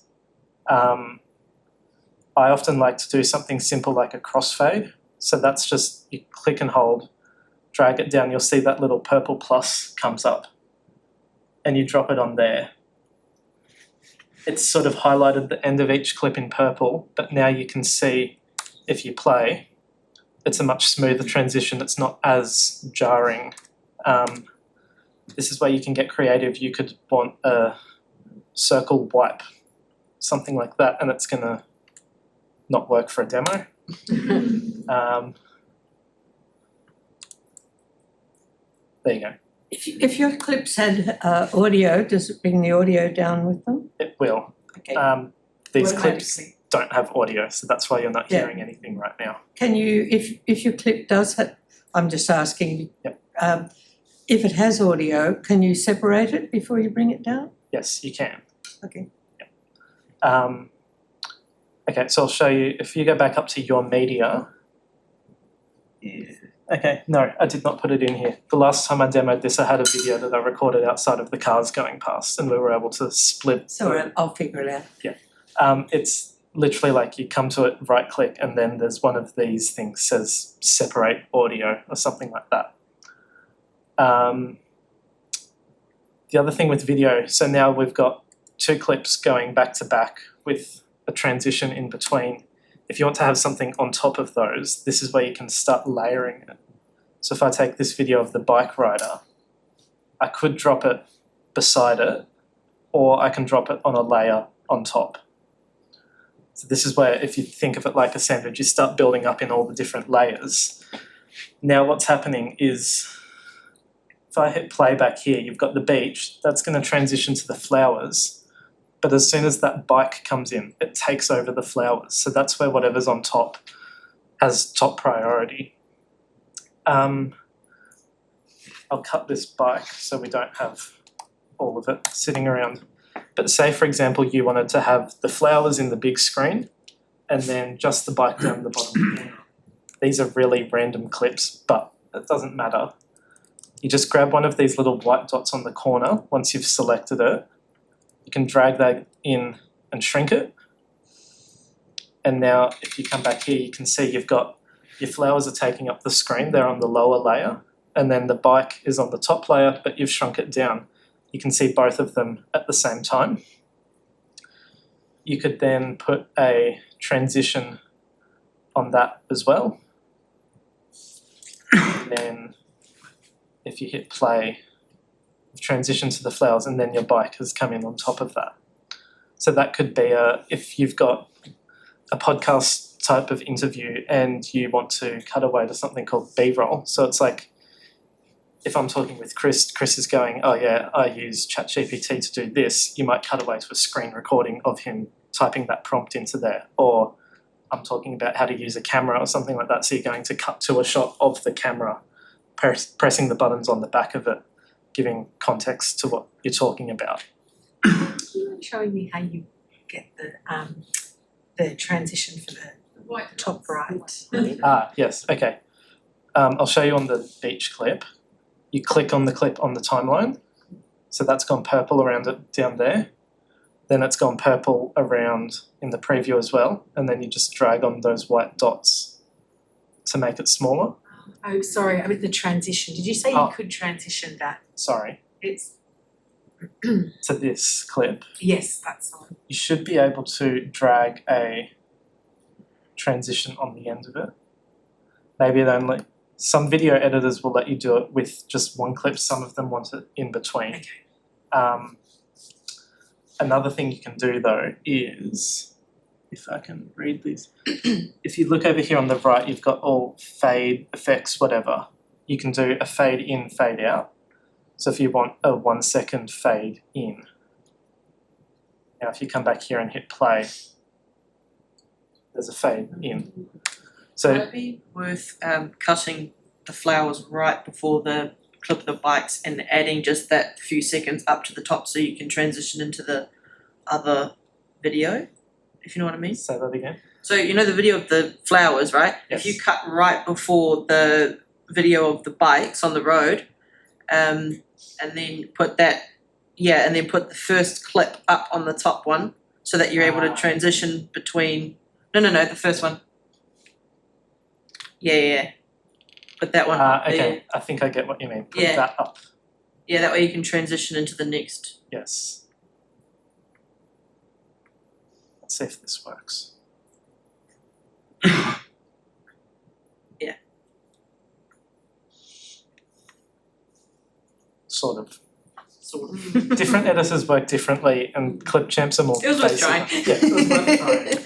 Something more advanced like Premiere Pro, DaVinci Resolve, it'll let you do whatever you want, wherever you want. The benefit of this, which is I think it's called a cutaway, isn't it? Where we're Cutaway cutting or away, B-roll. is that one can keep the second layer in the sandwich going, particularly if that has audio, so you get continuity, cutting away, but as soon as that little cutaway is finished, it seamlessly continues, as opposed to trying to sort of chop up and have bits that come after each other. Yeah, so you can have the bike comes in, we're talking, then it's gone away. That was very quick, but that could be it goes for 30 seconds out of a 30-minute episode or something like that for a podcast. Does anyone have any other questions about the video part before we move on to audio? I don't have that menu on the right-hand side. Have you selected the clip on the bottom I on the see. timeline? Yep. So basically all of this menu up here on the right, that Okay, that got applies to whatever you've chosen down the bottom. Thank you. That's okay? I have one question. Yes. Can you, at the beginning of your video, if you've forgotten can you make a text clip? Yes. Yeah. I'll show you text a little bit later. You had a question as well? For like more, for lack of a better word, like professional video editing, like say shooting in 4K and you're worrying about your frames per second, like say I'm shooting 4K 60 or 1080p 24 FPS. In Premiere Pro, for example, when I create a sequence or a timeline, I'm telling it what the frame rate is or whatever. Is this all just automated or? It's sort of just figuring it out and switching around where it needs to. Depending on what media you're importing. Yeah. If you know enough about frame rates and whatever, you're better off just sticking with Premiere or Final Cut or whatever. Yeah, but this is so like easy and simple. The time saver. Yeah. It's like if you were to put 30 frames and 60 frames in here, it's just going to sort of average them out and just make it work. It won't tell you what it's doing or give you more of those options. Okay. Could I just ask, can you resize video in this? Yes. So say this beach, we want to zoom in on the boat. There's two ways you can do it. You can either, instead of zooming in, out, you can go the other way as well and then move it around. Or there's this little crop icon.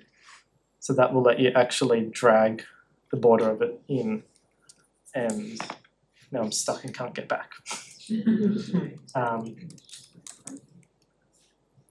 So if you were to crop that, then you could come in, crop it to there. That's your clip. Okay, yeah, nice, right. And that's what. Yep. So you can manipulate that, like if you've filmed something and then realised, oh, I saw a little bit of the window in the corner, I don't want that, you can just crop that in and yeah. So if we pretend that this is our amazing video that we've just created, it's worth millions of dollars in Hollywood. Now we need audio to go with it. By the way, we've only got 2 layers of video there, but you can just keep stacking up and up and up and up and up until your computer explodes if you really want to. We can do the exact same thing with audio. So audio will sit underneath the video. There's a few different things in here, and I'm going to take this one that's sample background music. You'll see when I try and drop it in, it wants to go underneath the video. And you can see the sort of waveform. I hope this isn't too loud. So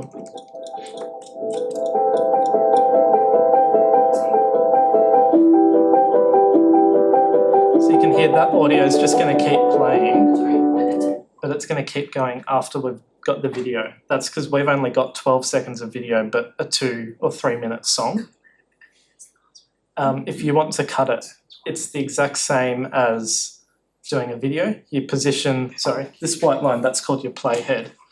Put that where you want and then hit S on the keyboard and then delete the rest of it.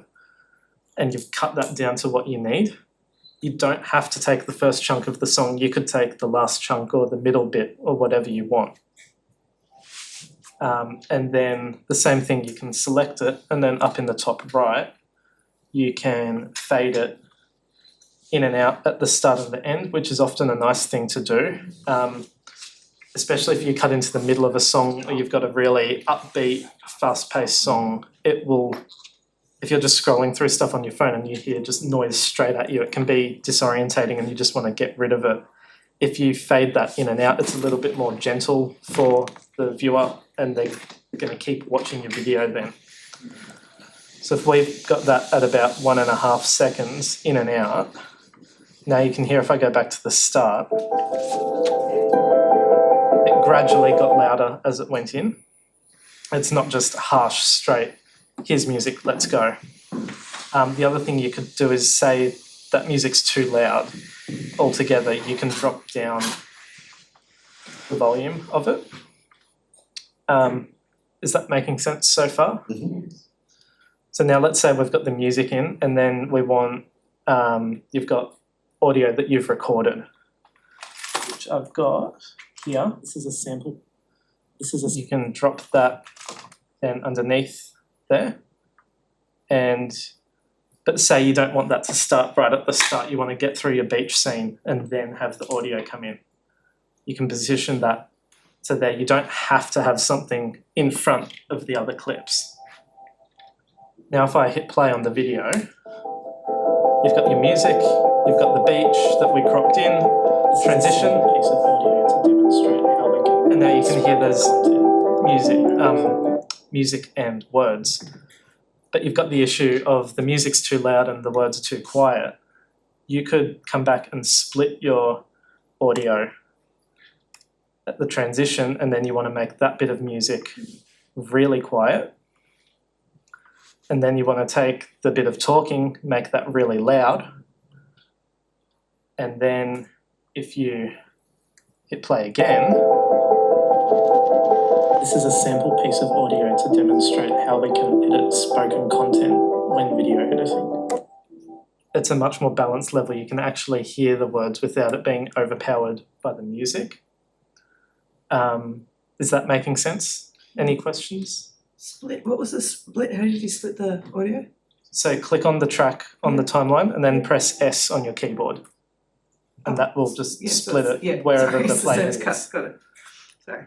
At any point you can do Control or Command Z to undo as well. So now if you go, okay, we've got music, we've got spoken audio, I want to add in a sound effect because why not? You can take, I think there's a clock ticking that can come in and go on its own layer and then say you want that to cut before the beach ends. You come there and put that and split that Now you've got a scene where you've got the cropped in beach, you've got music, the clock ticking, the clock's going to stop, This is a sample transition, and then speaking audio. Edit spoken content. This is a very messy way of the final product, but you get the idea of how everything's starting to come together. Let's say that clock, that's just a little bit too loud, so you'll dial that down a bit. You want to do a fade in and out on that as well, but maybe the clock's ticking too fast. You want to slow it down. You can come down to speed and then adjust that so it's only 50% speed. Then when you hit play, it's slightly distorting that audio, so maybe it's better to show it sped up.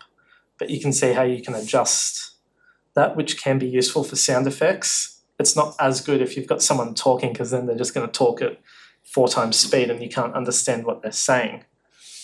But sound effects, that's a handy thing to be able to just go, oh, I want that a little bit faster, a little bit slower, something like that. So if we pretend that we've got all our videos, our music, our talking, our sound effects, now you want to put a logo on it. I've got in here the hub logo. You can drag this on and it will sit above your videos as a picture. I'm going to say I want this to go for the whole video because this is something that we're going to put out on LinkedIn to promote the hub, and you need the logo on top of it. But that's way too big. You can do the exact same thing we did with the video, grab the corner of it, shrink it down, and I might want to put that in the top corner or the bottom corner. I'll put it up there so you can see it. And you can see that that's on top of all the video. It's stretching for the whole length of the clip. So that's going to stay there the whole time. And because it's got a transparent background on it, we can see through it. So you can always see what's behind it. It's just up in the corner. It's not taking up a whole lot of space, but it's there the whole time. Can I ask a quick question? Yes. With that, if you have the logo, let's say you have different clips and it's lighter at the top on some of the movie and going to be darker, darker at the top on other bits, so you need to move the logo. Can you do that? You can. I would actually advise you don't move the logo. Instead, you look at your color contrast and go, 3 out of 4 of the clips have a darker background, so I'm going to use a lighter logo or something like that, just because if it's moving too much, that can be disorientating. But if we did want to move the logo around, it's the same thing. You can select it, S on your keyboard to split, and then let's say it's fine up there on the flowers, but for the beach, I don't know, maybe you want it down in the bottom corner. Then you can hit play, and it's going to go from down the bottom to up the top. You can then also put a transition on that as well, so it's not just a cut to cut, it's going to fade and move at the same time. So now you've put a logo on top of that. Let's say now you need a little text box because you've got a podcast guest or something like that. You need to introduce them and say who their name is. You can come over to text on the left and you'll see there's a whole bunch of different text boxes and effects and things like that. You can get as adventurous as you want or as boring as you want. I'm going to take Groovy, because why not? That will then sit above your logos, and you can see right now it's just put it really big in the middle of the screen, but over here on the right, once you've selected it down the bottom, you can then choose what the box says. So I'm going to say my text box. You can be more adventurous than me if you want. You can change the font if you've got one of your brand fonts that's in here, or you're making a video for Halloween and you want it to be really creepy or something like that. You can choose this. You don't just have to do what it tells you. You can be adventurous. You might want something like that looks sort of handwritten.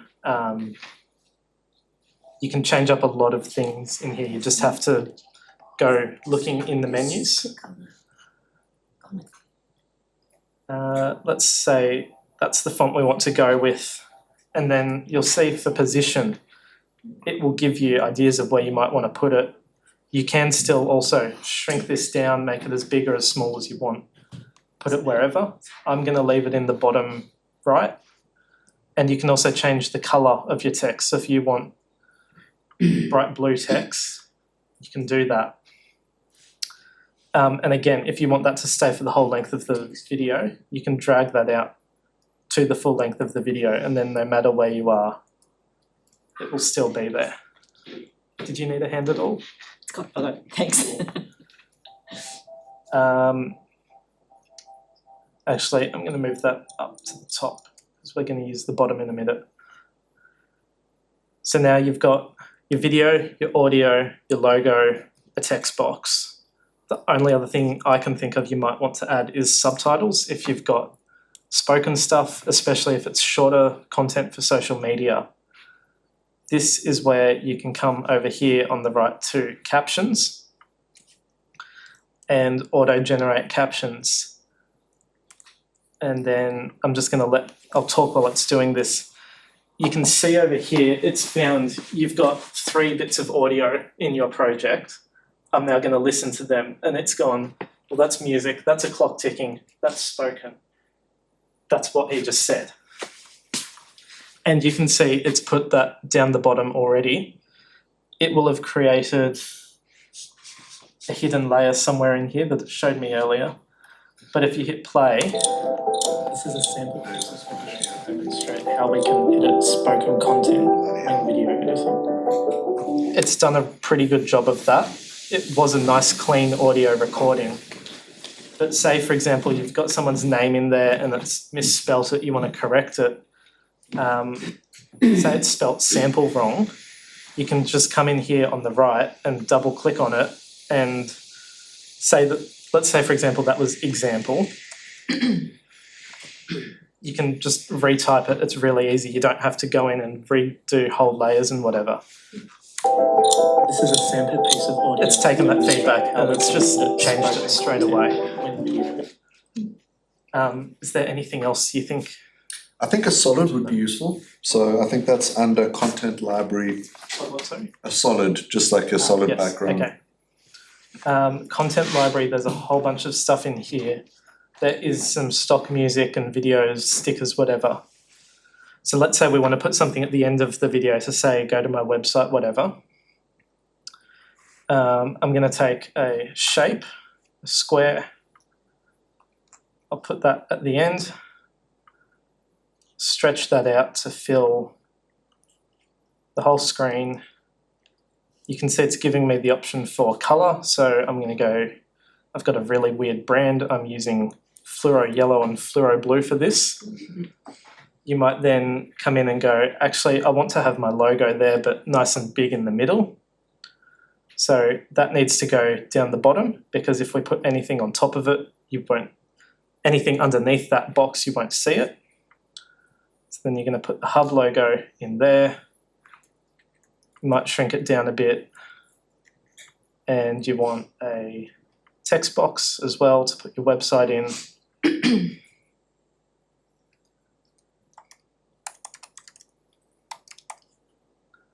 You can see it's squished it all into sort of 2 lines, so then you can expand that out, make it smaller, move it around. And there, so it's like you can just bring these parts of it in, whether that's the background or logos or text boxes or whatever. Or say you go back to the beach and there's something really interesting happening at that boat, you might be able to, if you look in shapes, you can get an arrow and I don't know where that put that there. Twist that around and shrink it down and point at different things. Like you can just start bringing stuff in and dragging it and adding it on top and just keep throwing stuff in there until it says stop. There's a lot you can do with it. Yeah, and it's a tool to give you the options to create things and have it how you want. So it's not just you're stuck with his video, his audio, how do I put them together? You can put them together and have fun while doing it. Have in sound effects, music, logos, colours, things that you want to make it yours or make it your brand's, and have something that you're happy with. Any questions before we get to downloading the video? I see they've got a record and create capability, which is quite unique too. I don't know of any other. Some of them do. You can do screen recordings or take photos or videos. If you want to do audio or video recording, you're better off doing it, I'd say, with a camera or a proper microphone, because if you do this, it's just going to take your computer audio and video. But there's options if you do want to do that. So let's say this is our video. We want to watch through it, make sure we're happy with everything before we download it. This is a sample piece of audio to demonstrate how we can edit spoken content. Where's the UX? So there's a little gap in there where it just goes black, which you don't want to keep. So then you just shuffle everything over a little bit, and now that's going to cut straight from the flower into your end screen. Then you might go, oops, I've made a typo while I was writing my website. There's no N in the middle of website. I'm going to take that out and fix that up, and maybe actually I've got .au on the end. You can come in, fix that. This is like your last chance to make changes before you download it and then save it to your computer. Once you're happy with what you've got, it's as simple as coming up to this purple export button up the top. It will give you options for what quality you want to put it in. My suggestion would be 1080p. That's a pretty standard resolution. Anything lower than that will look pixelated, blurry, bad quality, and you don't need 4K for social media, and they want to charge you for that. So 1080 works great for us. It will give you the option to save to OneDrive because it's a Microsoft thing, or put it on YouTube or TikTok. What I just want to do is go save to your computer. I'm going to give it a name, My Cool Video, and I want that to save to my desktop. Actually, no, I'll put that in my downloads. Hit save. Now that's going to download to my computer. I can come to my downloads, open that up, and there's a video ready to post, publish, share, whatever you want to do with it. Piece of audio to demonstrate. That was, what? How long did that take to do? Not very long. Not long. It's a really impressive tool, actually. It's a pretty delightful little app, isn't it? It's easy enough to do. The trick is just do something like this where you're just putting random materials together just to get familiar with it. No one ever has to see these things you create while you're practicing, but it'll help you so that when you go, I actually have a thing to do, I need to get this out by a certain date to promote a course or whatever it is, you then know how to do it. It's not a challenge, it's not a pain, you just get in and get it done. And I just tried the record and create, and that is very powerful too, to be able to just bring in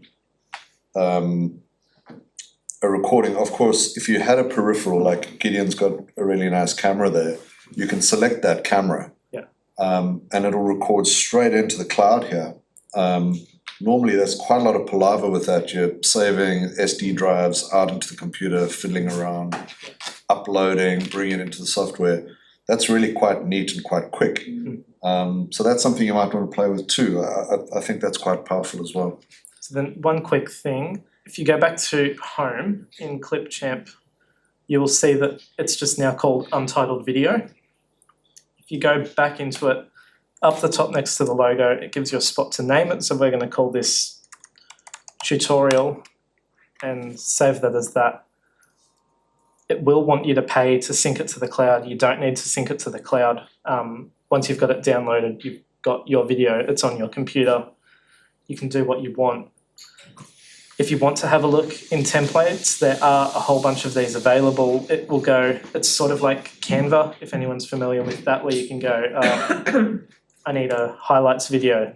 It's got one done for you, or a slideshow for your holiday, or things like that. There's a whole bunch of stuff you can look through. Yeah, that's slop.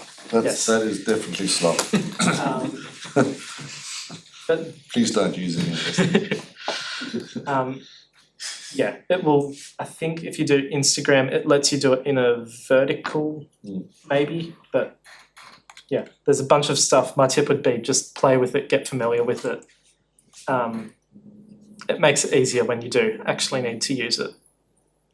So yeah, yes. Yeah, can you just explain? You know this whole resolution thing? Yes. Like you said, you don't need 4K for socials and all. Like, what's the deal with resolution? Like, can you?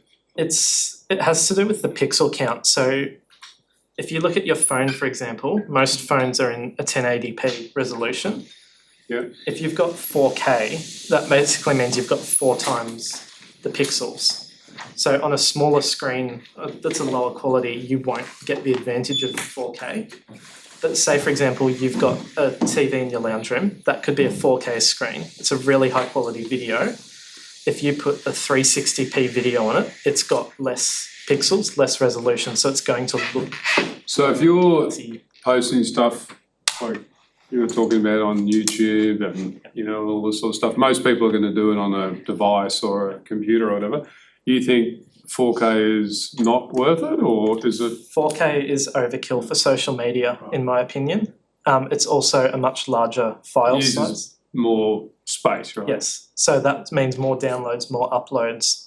All the work I do, making videos for people or editing podcasts, I do it all in 1080. Right. Unless there's a specific request for 4K. Unless it's going to be on the big screen, basically. Yeah. I'll show you. If you do a 480p export,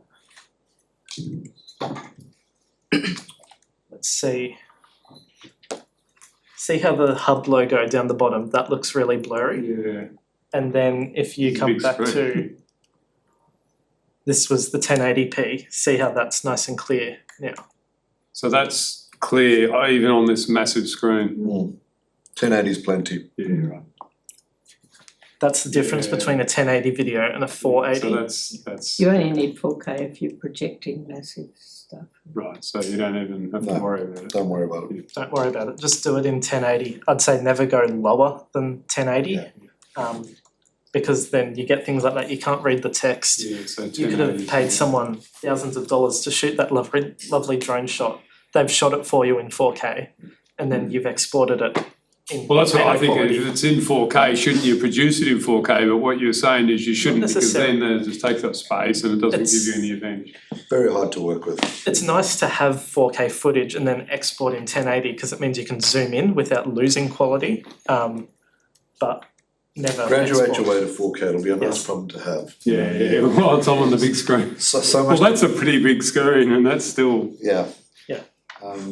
It's just, you know, it's one of these things that cascades into, Gideon used a really good example earlier, just creates a series of excuses not to do things, because now what you'll find is now I don't want to do 4K, I need to buy an external hard drive because the files are so big, I need to upgrade my computer, this software can't handle it, and now I've just given myself 10 excuses not to do anything, you know. I have 5 terabytes worth of hard drives that I've filled up in 3 years because of 4K footage and 4K projects. If that was all 1080p, I probably would have used a quarter of that. This is just a little image to show, or sort of help show the difference between different qualities. 4K is that whole red box. 1080p is only a quarter of that. Yeah. So that's where if you've got a 4K TV and you play a 720 video, it's almost got to fill in 9 times the amount of space. That's where 1 pixel in there then has to take up 5 pixels over here. That's where you start seeing a lower quality. And so can I ask another question? What's this frame rate thing then? Because do you have the same sort of thing, like 1080? What about frame rates? Frame rates is to do with, so FPS is how it's measured, is frames per second.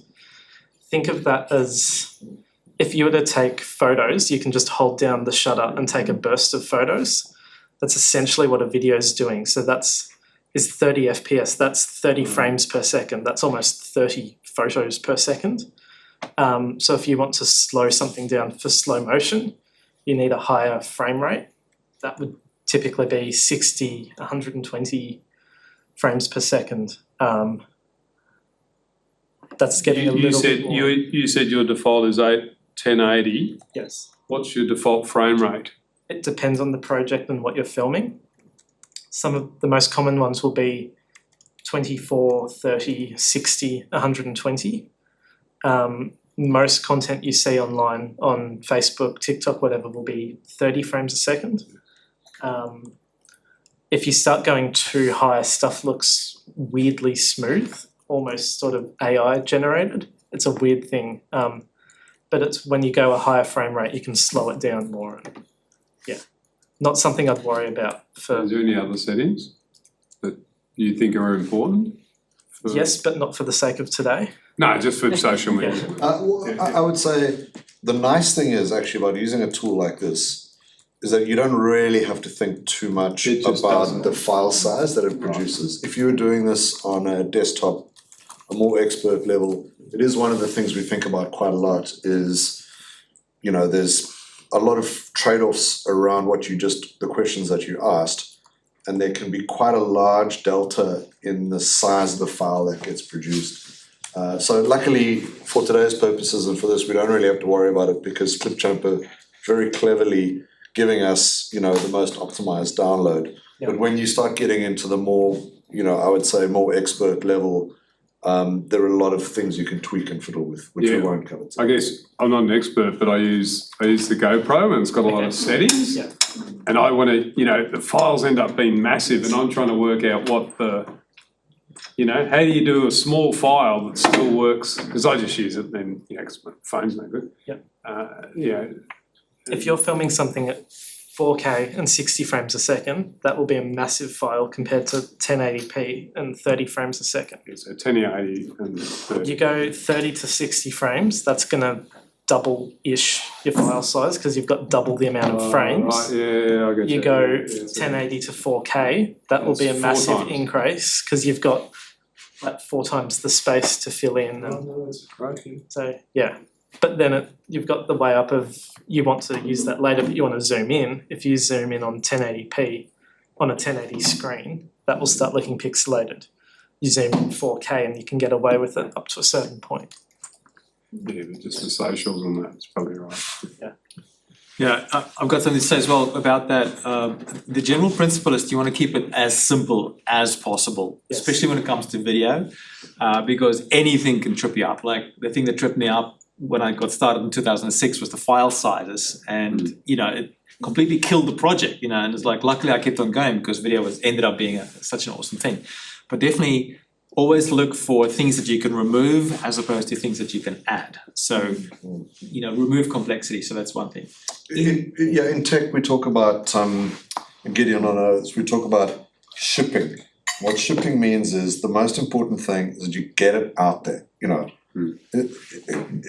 what's the enemy of perfection? Perfection is the enemy of progress. It's like if you're just gonna constantly fiddle and you're never gonna get the thing out there, you've just wasted so much of your own time. So I think, you know, getting the thing out there should be the focus. That's why we say reduce the number of excuses you have for not doing it. Like all these things that you could add complexity and get fancier gear and so forth, they're not going to really make that much difference, especially in the early days when you're getting going, where only 50 people are going to maybe see the thing that you make. You know, so the thing is getting it out there is the most important thing. You might have a GoPro that can shoot 4K, no problems, but can your computer handle it? I killed a computer because I went, I'm going to shoot a 4K video and I'm like, I've done everything in 1080p, it's working fine. I fried the CPU in it because I tried to layer 4 things of 4K video and it just went, no thank you. Yeah, we should have a bias for action, like get the thing out, a bias for publishing, get it out there, get it out there, get it out there. So it's looking at, you can handle it over here, but can you handle it over there, balance it out? Is it just more efficient to go lower? Yeah. Any last questions for Lincoln? Just with ClipChamp, will the footage and the audio that you do be able to be viewed on all devices? Yes, 99% of devices. That has to do with more the file type. So it's like pictures will normally be a JPEG or a PNG. File types, most things will be an MP4. That will work on everything. if you have a Mac, Apple computers like to do MOV files, which work fine on Macs, but not always on PCs. There's a few weird things, but you see ClipChamp didn't even say what type of file do you want. It just goes, your video will export as an MP4 file. It's just made that decision for you. It will work on 99% of devices. MP4. Even to the point where you could drag that straight into WhatsApp and send it to a friend or whatever it might be. Yeah, or even iMessages or messages. You can go, there's the WhatsApp chat, go my downloads, there's the video. Sent, done. It was that quick and it's worked and your phones are all going to go ding now with my video. It will work, you can open it up, it'll play fine and yeah. Yes. Can you just tell us what the upgrade involves and whether you think it's important? Better or any of those things? Don't bother. Don't bother, okay. So it's a free tool. Yeah. Yeah. ClipChamp, it's like it'll want you to pay for 4K, which you don't really need. It'll try and upsell you on cloud storage and you have to back up everything you don't need. One maybe useful thing is there's this brand kit function where you can add in all your logos, colours, fonts, but keep them on your computer. Hit and miss. You can just drag your logo on there and it works. Does it have any watermarks they try to keep on or anything? It's a very generous free tier, I must say. A lot of free tools, they'll go, you can do everything, but we're going to put a massive watermark on it. Yeah, right, kill them. CapCut used to be great, and then they made like half of their things paid for. That's what I was going to teach today, and then we went back into it and went, it's just, there's too much to do in there where it's like, no, pay. So ClipChamp doesn't do captions, does it? Yeah, it does. yes, it does. There, that was, you can't do, okay, there, you can change the font and stuff like that. And the colour and... Yeah, and actually there's a nice AI feature I saw in the, I think it's in the record and create. Is it in the record and create? Text to speech down there. Are there any limitations on the length of the videos? I don't think so. It would possibly be more to do with how much you can upload.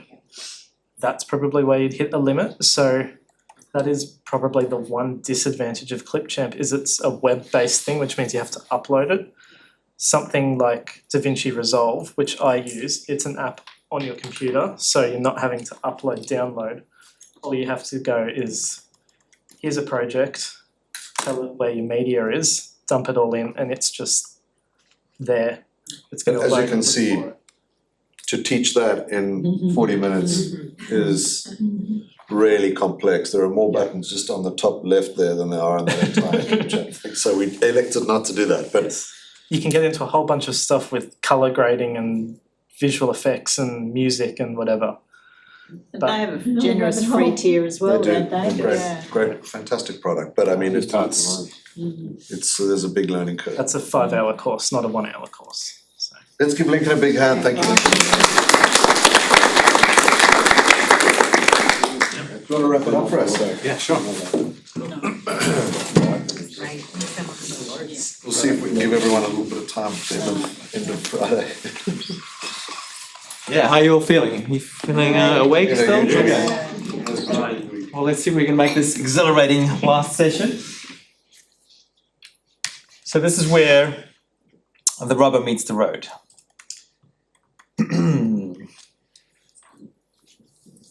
Okay. So you've now got the method, you've got the brains, you're building up your audience or you're thinking about who you want to target, you've edited your videos up and you're ready to get it out to the world. Now what? Where do you post your videos? Where are the best places to post? What are the best formats? We're okay, we covered that. Good. You were listening. So that then becomes the next pain point. There are a series of pain points in the video marketing or video production process. The very first pain point is, what should my video be about? Or who should I create it for? That's even before that. And then, what equipment do I need? And then how do I record properly? And then how do I edit it? So we've covered, a bunch of those things now. One of the last things that that can stop you dead in your tracks is when it gets to the publishing part, the posting part. I've seen a lot of people who get to creating the content and they've got great content, but then they might even post it on day one, maybe post it on week 2, week 3, start sort of losing rhythm and motivation, and then they give up because the posting part of it becomes too onerous. And this is particularly the case for short form video where you want to post very often, preferably daily, preferably more than once a day. This experiment that I showed you that I'm doing for my own personal brand, for the first 3 weeks I posted 3 times a day. And that was pretty crazy. But it was amazing because I learned a lot. And I used Verbally, my tool here, to help me do that. And there's no way I would have been able to do that without some kind of automation. So this is, I think, where AI can really help us as humans a lot to extend what we're doing, because this helps you get your content out there much easier, much better, and much faster. So lots of benefits in that.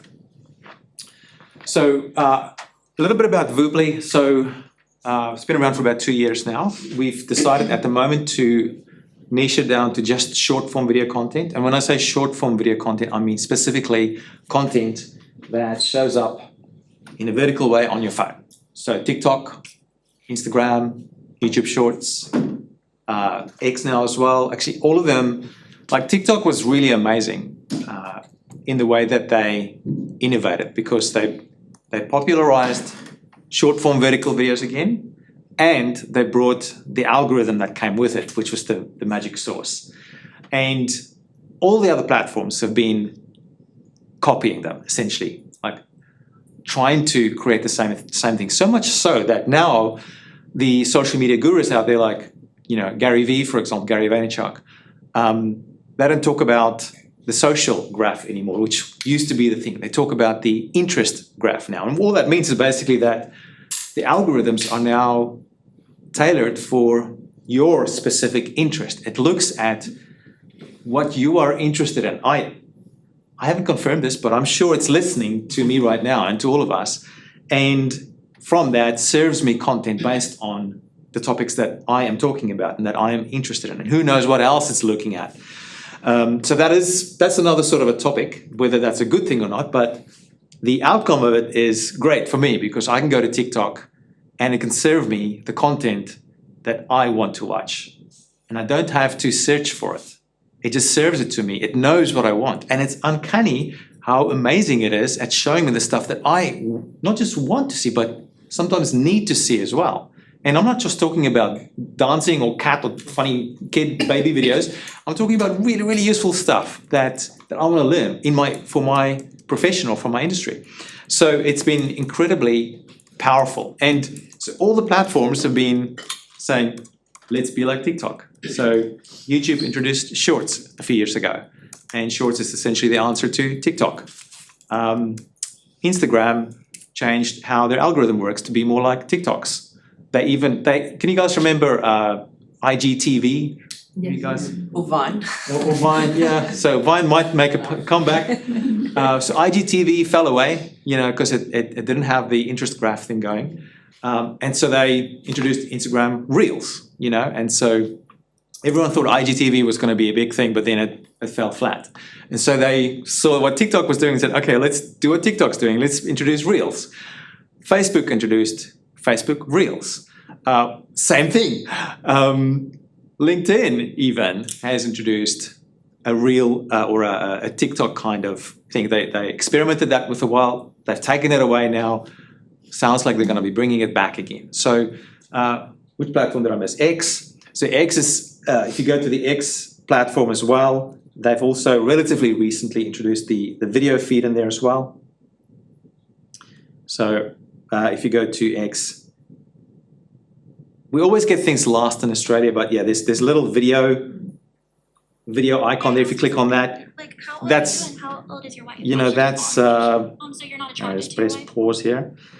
So that's exactly TikTok again. You know, the TikTok format, because you swipe, swipe. You know, it's the same sort of thing.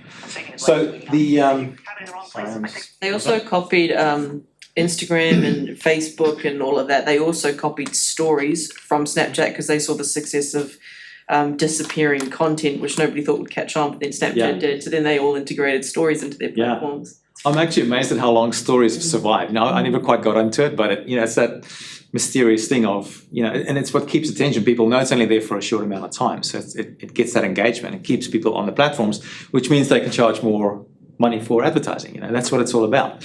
It's about attention and keeping that attention and keeping viewers on the platforms. That's really what it's about. And that's why the interest graph or the interest-based sort of algorithms are winning, because people are staying on the platforms longer.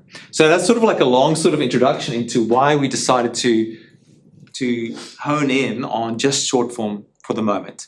We actually originally built Voobly for long form videos because one of our features was that you could upload really large video files, like 20 gigabyte video files, no problem, up to 50 gigabytes. I'm not sure if that sounds like a big file size for you, Lincoln, but probably not too much. Okay, but a lot of the platforms around couldn't handle big files like that. So we thought, we thought that would be a good feature, and it might still be, but a bit later on for us. So for now, the biggest pain point that we've identified for short form is that if you're posting videos, even if it's just once a day, it's a pain in the ass, because you've got to, especially if you want to do it on 5 or 6 different platforms as well. Because upload to YouTube.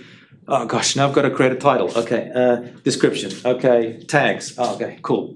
Publish, done. Okay, now I want to get it on TikTok. Okay, upload again on TikTok. Okay, now we need to write a caption and hashtags. Blah, blah, blah. Okay, and boom, press. Okay, cool. There's 2. Now there's 5 more platforms to go, and it's like you can't get them to do it all at the same time. It's one, then the next. Yeah, exactly. And you've got to upload it from your device. There's no central uploader that can upload it through the cloud for you. So it's like a very slow and tedious process. And it also requires you to write stuff down. And it needs to be ideally unique for each platform as well. And what a lot of people do is they just don't bother. They either don't bother posting to the different platforms because it's such a pain, or if they do post to the different platforms, they just copy and paste the text part of it, like your title, description, and tags, or what's known as captions on the other platforms. Just copy and paste that over to all the different platforms, and that's bad. It's a bad thing because it essentially creates duplicate content. And it shows that you don't really care about the algorithm. And each of the platforms are different. They have different audiences. So you've got to tailor that content specifically for those platforms. And that's time consuming. Nobody wants to do that in their right mind. So actually what a lot of people do is they outsource the posting part to, say, countries where the charge out rate is very low, like the Philippines, for example, and just say, hey, here's my videos, you go ahead and post it. But then, they have that copy and paste effect there because oftentimes people in those countries don't have English as their first language, so they can't really do a good job with what we call the meta content of your videos. And so it's a real problem. It becomes more of a problem the more you want to post. Like I said, when I was posting 3 times a day, it was already a challenge. Like the production is already a challenge, but then getting to the posting, if it takes an hour to post to one platform and you're doing 3 times a day, there's like 3 hours gone. And if you're still running another business and have kids and, life as well, you just don't have time for this. So that's why we created Voobly. We created it with the view of like making it as simple as possible, but no simpler. So we constantly ask, what can we remove? So when people ask us to add features, we're like really think very, very carefully about whether we should add it or not. So you'll see the whole thing is very simple. So this is actually my own account, and these are my previous videos that I've been posting. You can see this one was just posted on the 29th of May. If I zoom in a bit here, you can see it's been posted to YouTube, Instagram, TikTok, Facebook, LinkedIn, and there's been some issues with X lately. I'm not sure if you guys saw, but I think one of their server rooms or something got burnt down and they had some issues. So we've been feeling a little bit as well. And I think that one didn't post it for that reason. But it's been posted to all those different platforms. And what I can do here now, so I can, for example, go, all right, well, let's look at this video. Let's see how it's doing. I can click on that. Is there going to be AI backlash? So I go straight to the video on YouTube where it's posted. and then I can do that for all the other platforms as well. So it's a really nice way for me to have a central place where my videos are, and then be able to go to all the places where it's been posted and interact on those platforms with the audience there. And that's actually a really important point. And part of the reason why we haven't built a commenting feature within Voobly, for example, because all the platforms require you to engage for the algorithm to kick in. They want to see that you're getting onto the platform and uploading videos, replying to comments, creating, commenting on other people's videos. They want you to actually engage. Why? Because if you're there, they can show you ads. That's what it comes down to. So that's why we didn't build a commenting feature within Voobly. We might still build it, but I think we'll still always encourage people to go to the actual platforms themselves. So the way it works is once you got your video, you just hit the upload button, and then you go and grab your video. So I've got a video here. Let's see. I'm just going to grab the link for this video. And paste it straight in here. So what you see here, there's a whole bunch of different options that you can use. So if you go to YouTube, for example, the only option you have, or any of the platforms for that matter, the only option you have is to upload your video from your hard drive or either from your phone, there's video sitting on your phone or on your computer hard drive. From there, through your own internet connection, which is often pretty shitty here in Australia, except if you're in this complex, to YouTube or to the platform. Now, if you've got a big video, and I actually like going in 4K, but I've got a reason for that. I'm more sort of looking future. When people going to start wearing glasses for watching videos, they might want to have more resolution in the future, but it's not an issue for now, so you don't have to worry about it. But the point is that you've got to upload your video straight from your device to YouTube, and from your device to TikTok, and from your device to Instagram, etc., etc.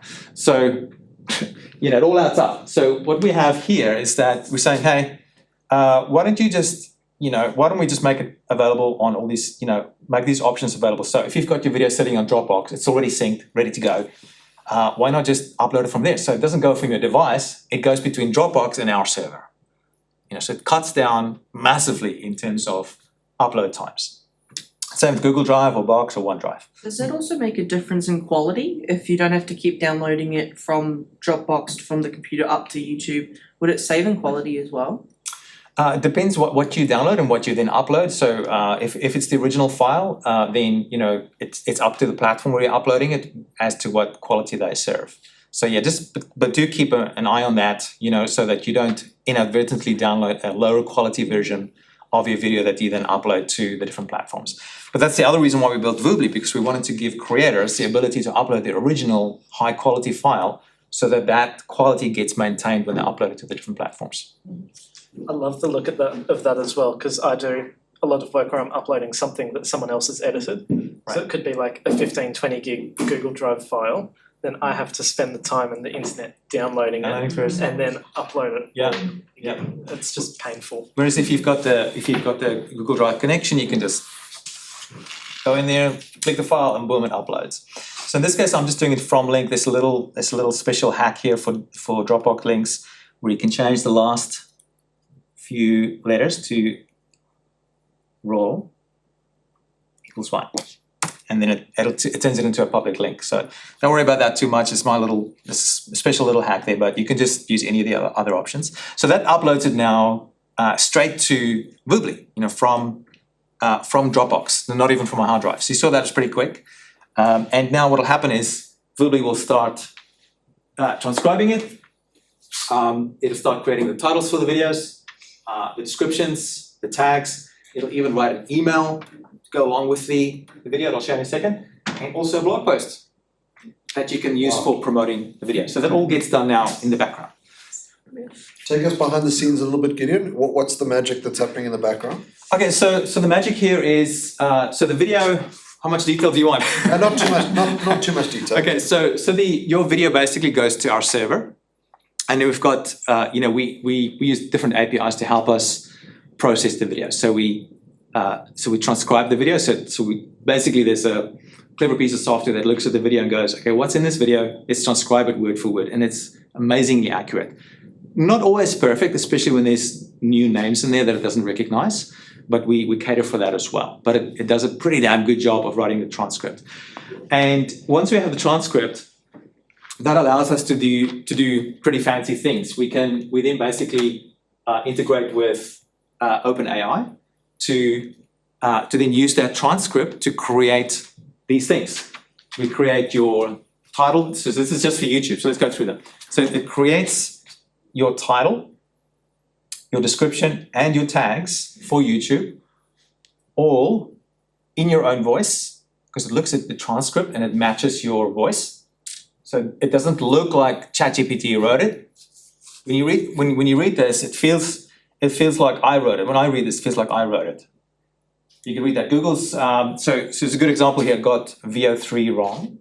It's actually VEO3, right? So what I can do now here is I can go back into the transcript and go, okay, it's not VO3, it's VO3. Cool. And then I can come back in here and go, just refresh that, and go back and rewrite the title for me. Boom. And I can do the same for the description. Click a little button and it does the whole thing for me. So it writes it in your own voice, in this case in my voice, and it also optimizes it for each specific platform. So on YouTube, keywords are very important because YouTube is a search engine, just like Google, but it has videos on it. So keywords are still very important. So it optimizes your title and your description and your tags for SEO automatically. You don't have to do anything about it. Then it also does a similar thing for Instagram, but different. So the way we've programmed it is said, okay, now do the same thing again. Use the transcript to write it in the person's voice, but now do it for Instagram. Okay, and you'll see that it looks a bit different, right? There's some emojis in there. It's a bit shorter. Here are hashtags instead of keywords. So hashtags are different from the normal YouTube keywords. So it's formatted different, all this sort of stuff. So that all gets done for you. So it writes a nice compelling hook at the start, the description for it and tags in it. Actually, when we post it, we group all those things together for all of them except for YouTube. And then same sort of thing for TikTok. Okay, TikTok's different again. Boom. Facebook, LinkedIn. So LinkedIn, we've programmed to be a little bit more of a professional tone because it's more professional to hang out there. And then X is different again. We just keep it nice and short and then post the video. So I've actually uploaded this video earlier because you still want it. So I don't fully trust it 100% yet, but it's getting there. But so I still read through the content that gets created for me, just to make sure. Like for example, I got the VO thing wrong there, so I just quickly fixed that up. So I've already gone through this, and I'm just going to actually also, let's see, Google VO3 is out and the clips are mind-blowing. Can't tell if they're real or AI. What do you think about the future of AI content and trust? Drop your thoughts in the comments. So I'm going to just take out that last sentence and say something like, have a listen to what? Let's see. Scoble has to say about it. So Scobleizer, I think I spelled that right. Yeah. He's the guy that I interviewed, right? So he's the influencer. So by putting this little tag in here, it will tag him when this gets posted. And then what he sometimes does is he likes it or he reposts it, and that gets me a ton of views.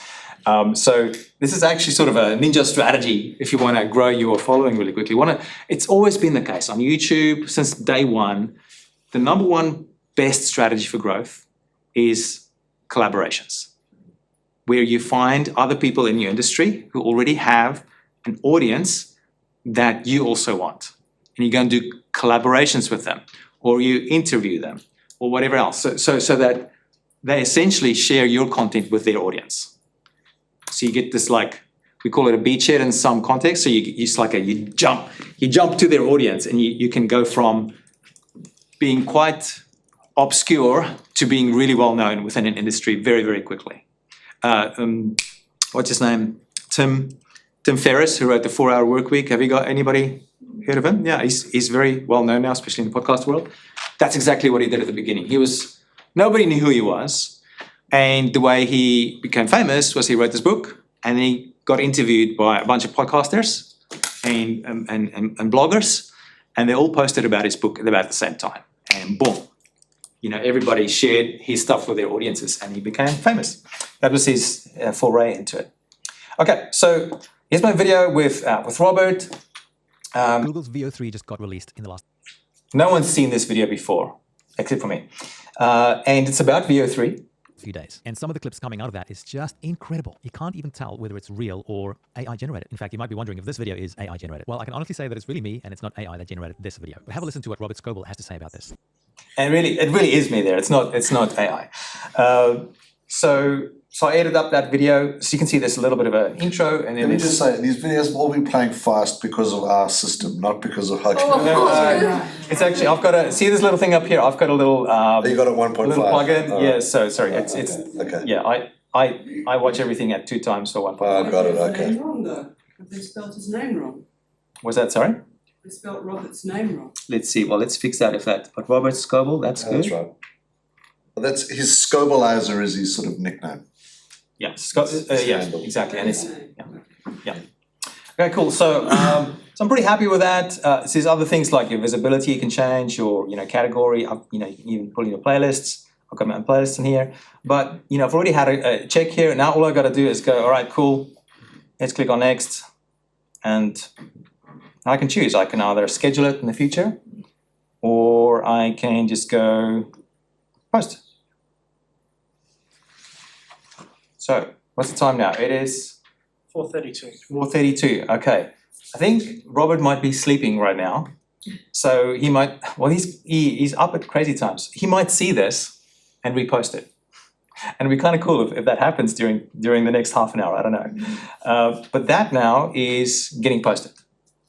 So I can hit refresh here until that happens, or we can quickly talk about something else. So while that's posting, I'll quickly show the other things that got created for me. So that's posting right now to all the different platforms, just with one click. Boom. And we'll come back to that in a second to show you the result of that. So the other 2 things that was created here are that Woobly also wrote an email that I can now send to my email database to go and watch my video. So we integrate with a company called Kit. We'll have more integrations in the future as well, but if you're using something else, or if you're just using Gmail or whatever, you just go ahead and copy this email and send it out to all your friends, and just add the link there to your video. So the reason we built that, go. Which link, is it a link to the video on our, where we're listing it? Yeah, good question. At the moment, we don't have that automated, but in the future we likely will. It's to give you the choice which of those platforms where your video got posted, which one do you want to send the email to. Right. In general, I recommend just sending it to YouTube. It's the nicest experience, but you might want to send it to the video on X. Yeah. So once it's posted, you just grab that link and pop it in there. Okay, gotcha. Yeah. So what's cool now is that as soon as your video is posted, and you have an email database of a few thousand, maybe 10,000 or 100,000, and they're all interested in what you're doing because you've been building this audience with your content over time, right? Instead of your little video just being shown to whoever YouTube thinks your video should get shown to, now you send everybody from your email subscriber database, from your email database, to go and watch your video. And they're all interested in your content. YouTube goes, hey, here's all these people. They have a certain profile. They're interested in this topic. And they're actually watching this video. Because remember, they're already on your database. So they've already committed to something. So they're already engaged. So if they're going to click on that video, we'll put it this way. If they're already on your email database, they must have subscribed at some point. So they must already have a relationship with you. Some sort of connection. So by the time they click on the link from here to go and watch your video, they already know, like, and trust you. So the chances of them coming to watch your video and watch it for more than 2 seconds is extremely high. What does that mean? It sends a really positive signal out to whichever platform, and say in this case YouTube. YouTube goes, hey, there's like 1,000 people that just watched this video in the first hour. it must be good. Let's show this out to a wider audience. Right. And then boom, you kick in the algorithm and that's how you get a lot of views, especially with short form. Yeah. How do you get money from that? Well, there's the advertising model, but the other way is that when that happens, if you can, like the way it happens is that all the TikTok way of doing it is, and which everyone else has copied, is when you publish your video, it shows it out to a test audience, say 200 people, and it goes, did people like watching it? How long did they watch? Did they like it? Did they comment? Did they share it? Did they save it? They look at all those engagement factors, and if you get enough positive signals, they go, okay, this is cool, let's show it to the next 1,000 people. And then they look at the engagement factors again, we go, okay, cool, now let's show it to 10,000 people. And if you pass the test again, you go, now let's show it to 100,000, or whatever those, I don't know what those actual limits are, but it's that kind of thing. So they test, so, and that's how your videos go viral eventually. And you'll see this in action. Let me show you this one. This is so interesting. Short form is the weirdest thing ever. So if I go to my content stats here, see here's my shorts. So this video here is the one that we've just posted, by the way. All right, so it's gone. It's up so there. zero views at the moment. No worries, I'm not stressed about that. But look at this video. So this video was yesterday or whatever. Look at the stats on this one. It's so crazy. So at first, let me zoom in here.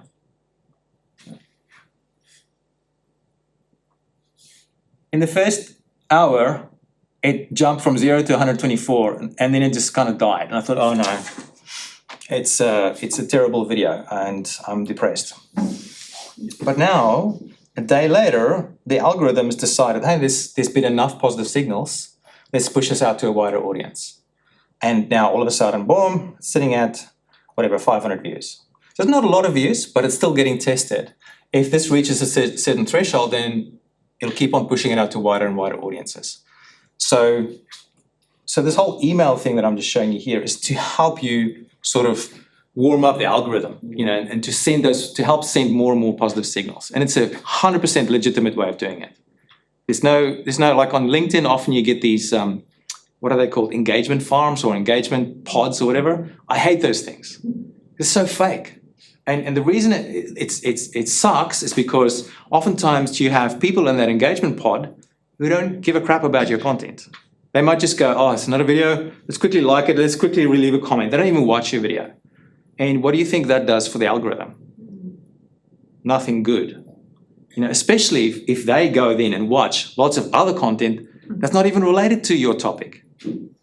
The platform knows that. It goes, this looks weird. They normally watch videos about cats, and now they've left a comment about this video about dogs. It doesn't make sense, So it knows. It's smart. It's like really smart. They use the smartest AI systems to figure that out. Gideon, just a sec. So, Saren, the answer to the question technically is that the way you make money as a creator is that most YouTube videos you go and watch these days will be preceded with what's called a pre-roll advert. So you'll watch a 10-second, 15-second advert. And you can imagine if you've created a video that generates many thousands of views, that generates many thousands of views of the adverts that are being shown as a pre-roll. So if someone sends an advert, if they randomly connect you with an advert when you upload to YouTube, does an advert come to you? Let's imagine this. So I created a sort of tutorial video on how to use Midjourney to create corporate graphics, let's say. I put that video up. It starts to get some traction. It's being shown. People are viewing it hundreds of times, thousands of times, etc.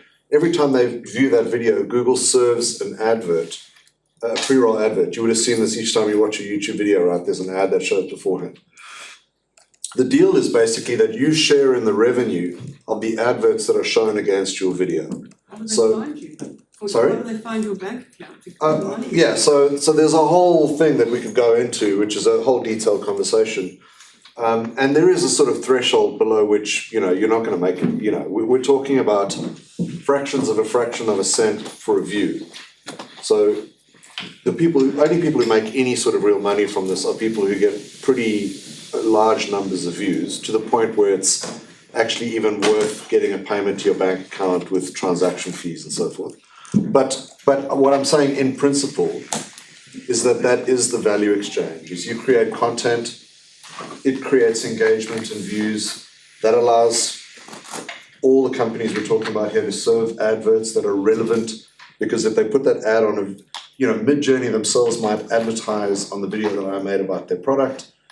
They get charged, 5 cents a view, let's say, and I might get a fraction of the 5 cents that they pay to Google to have their advert shown to me. Does that make sense? Yeah. That's sort of the value chain of how it works. And it is a viable revenue stream now for professional content creators, because the views that they do get, as Gideon's been showing us, are very, very large. Hundreds of thousands of views a day, millions potentially, tens of millions in some cases.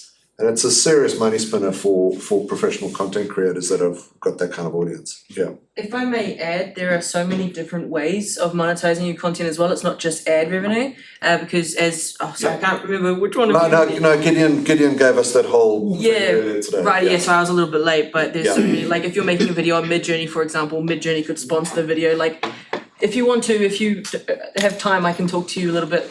Okay. That's all good. Sorry. All right, all good. Aggregates are good too. Sorry? If you have artistic content, so I have a viral hog video that went out and it got on the project and Ellen and all these different things, and it bought me computers and iPhones and all that kind of thing, so it's aggregates are good. Yeah, there's many ways. There's sponsorships. There's sometimes what you can do once you start building a following is you don't necessarily get paid for something, but you might need a piece of equipment, and you can contact the supplier and say, hey, I want to use your thing in my video. Can you send it to me? And I'll feature it or whatever, and then they'll send it to you for free. So I've done that quite a few times before, and it's cool. But you build up a bit of a profile. My favorite way is where you make the real money, in my view, is when you've got the audience and you've got trust for that audience, and you can redirect that attention. You redirect that attention to your high value products and services. We've got where you control how much you make. So I can, with my audience now, we haven't started yet, but very soon we'll start directing people to a landing page, where the main purpose of that landing page is to get their email address. That's the only purpose of that landing page. Once they're in our email cloud, so to speak, then we have the ability to contact them independently of any of the third-party software third-party platforms where we're posting our content. And ultimately, that is the only thing that you really own. It's the only thing that you really own at the moment, because you could lose your YouTube channel. You don't own it. You just rent it. You could lose your X channel. You could lose Instagram, overnight. And it's been happening. If you're doing something slightly controversial, with COVID, we saw it lots. Lots of people lost their channels on YouTube and on Instagram, on X or Twitter, just because they said something wrong. So building an email database, which is another topic, is incredibly useful, because it gives you that power. It's something that you own that allows you to redirect attention. So once you've got a database like that, you can say, for example, all right, cool, I'm launching a new product, everybody, and it's called Voobly, and you can go there now. Here's the link.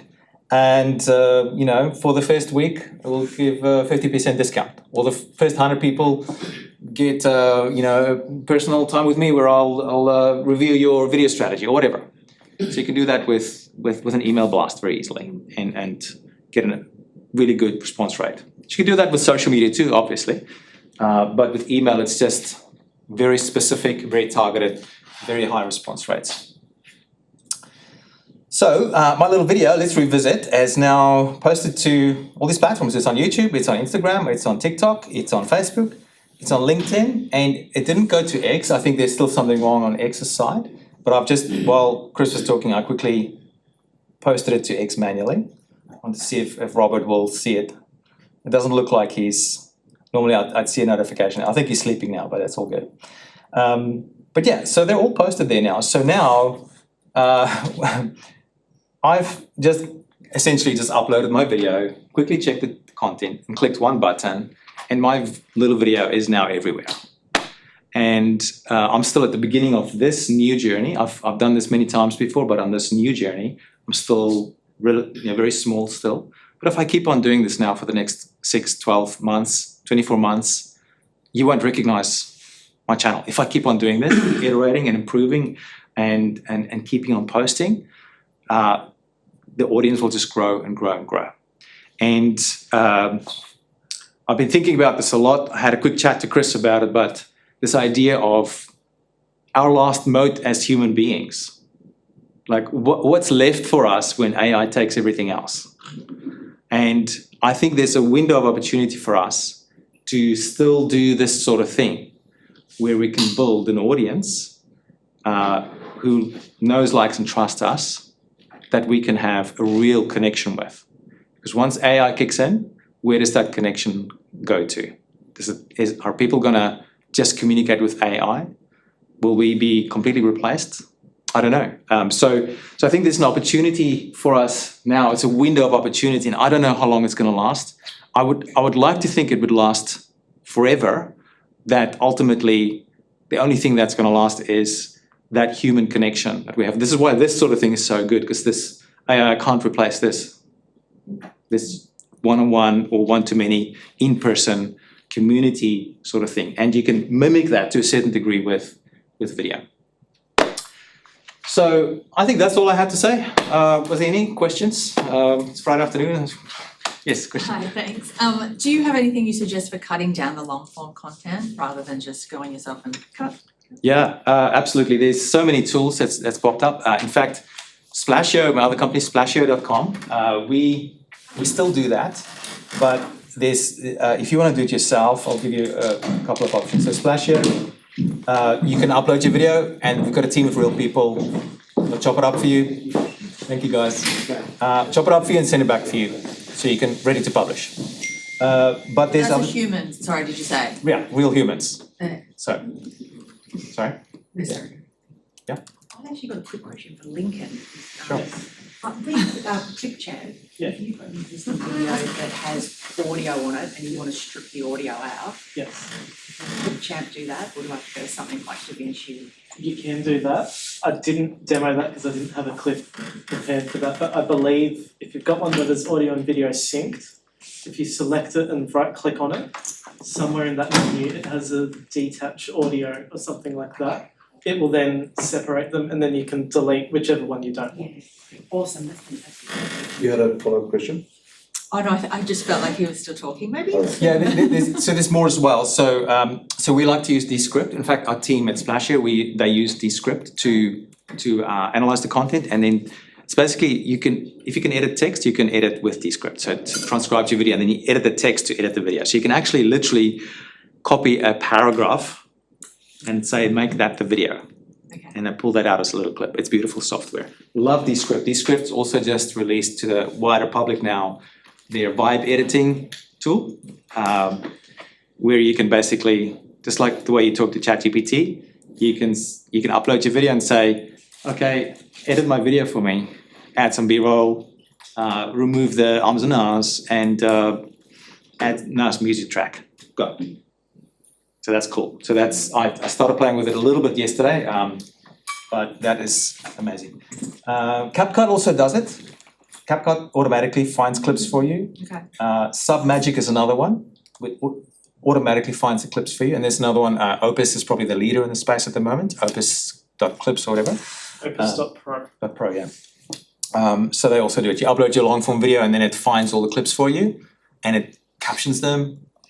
And then you just basically choose the ones you want and post them. Yeah. Any last questions for Gideon?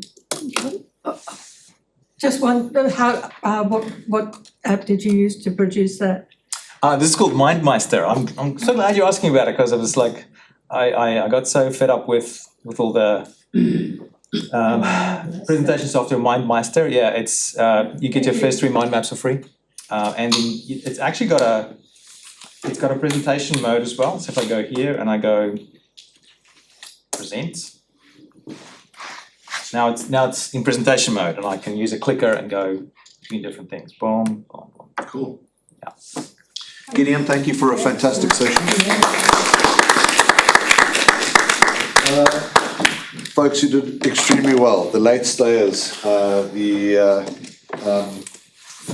diehards, well done everyone. That's a huge week. I'm feeling absolutely exhausted. I'm sure you all are. Lincoln, thank you for your session. You really boiled down to simple first principles there, video editing in a way I haven't seen someone do, so thank you. That really worked well. So everyone now knows you've got some amazing tools at your fingertips. We purposely haven't strayed into questions of ethics and morals and what's the future of humanity and so on, because you could spend a week expressing opinions about that. But what we really wanted to do was, remember how I said lowers the floor, raises the ceiling. Wanted to lower the floor for the beginners, raise the ceiling for the experts, and hopefully everyone's feeling like they've got a new set of creative capabilities where they can bring their ideas to life. That's the whole idea. And Gideon's shown us that most important last step, which get the thing out to the world. And don't overstress. I love your idea of sort of build in public or show your learning in public. A couple of brilliant tips. I need to go back on the transcript and find them. The rewording, just say it for us again. Not here's how to, here's how I. So clever, really good, just like a simple provocation that changes the way you think about things. So thank you for those fantastic insights. We'll share a couple of things. I know Gideon had a couple of extra little tips and things. We'll share them in the group. You've given so much of your time, really appreciate it. It's 10 to 5. Weather's miserable, it's nearly dark. Go home and enjoy yourselves and keep sharing in the group.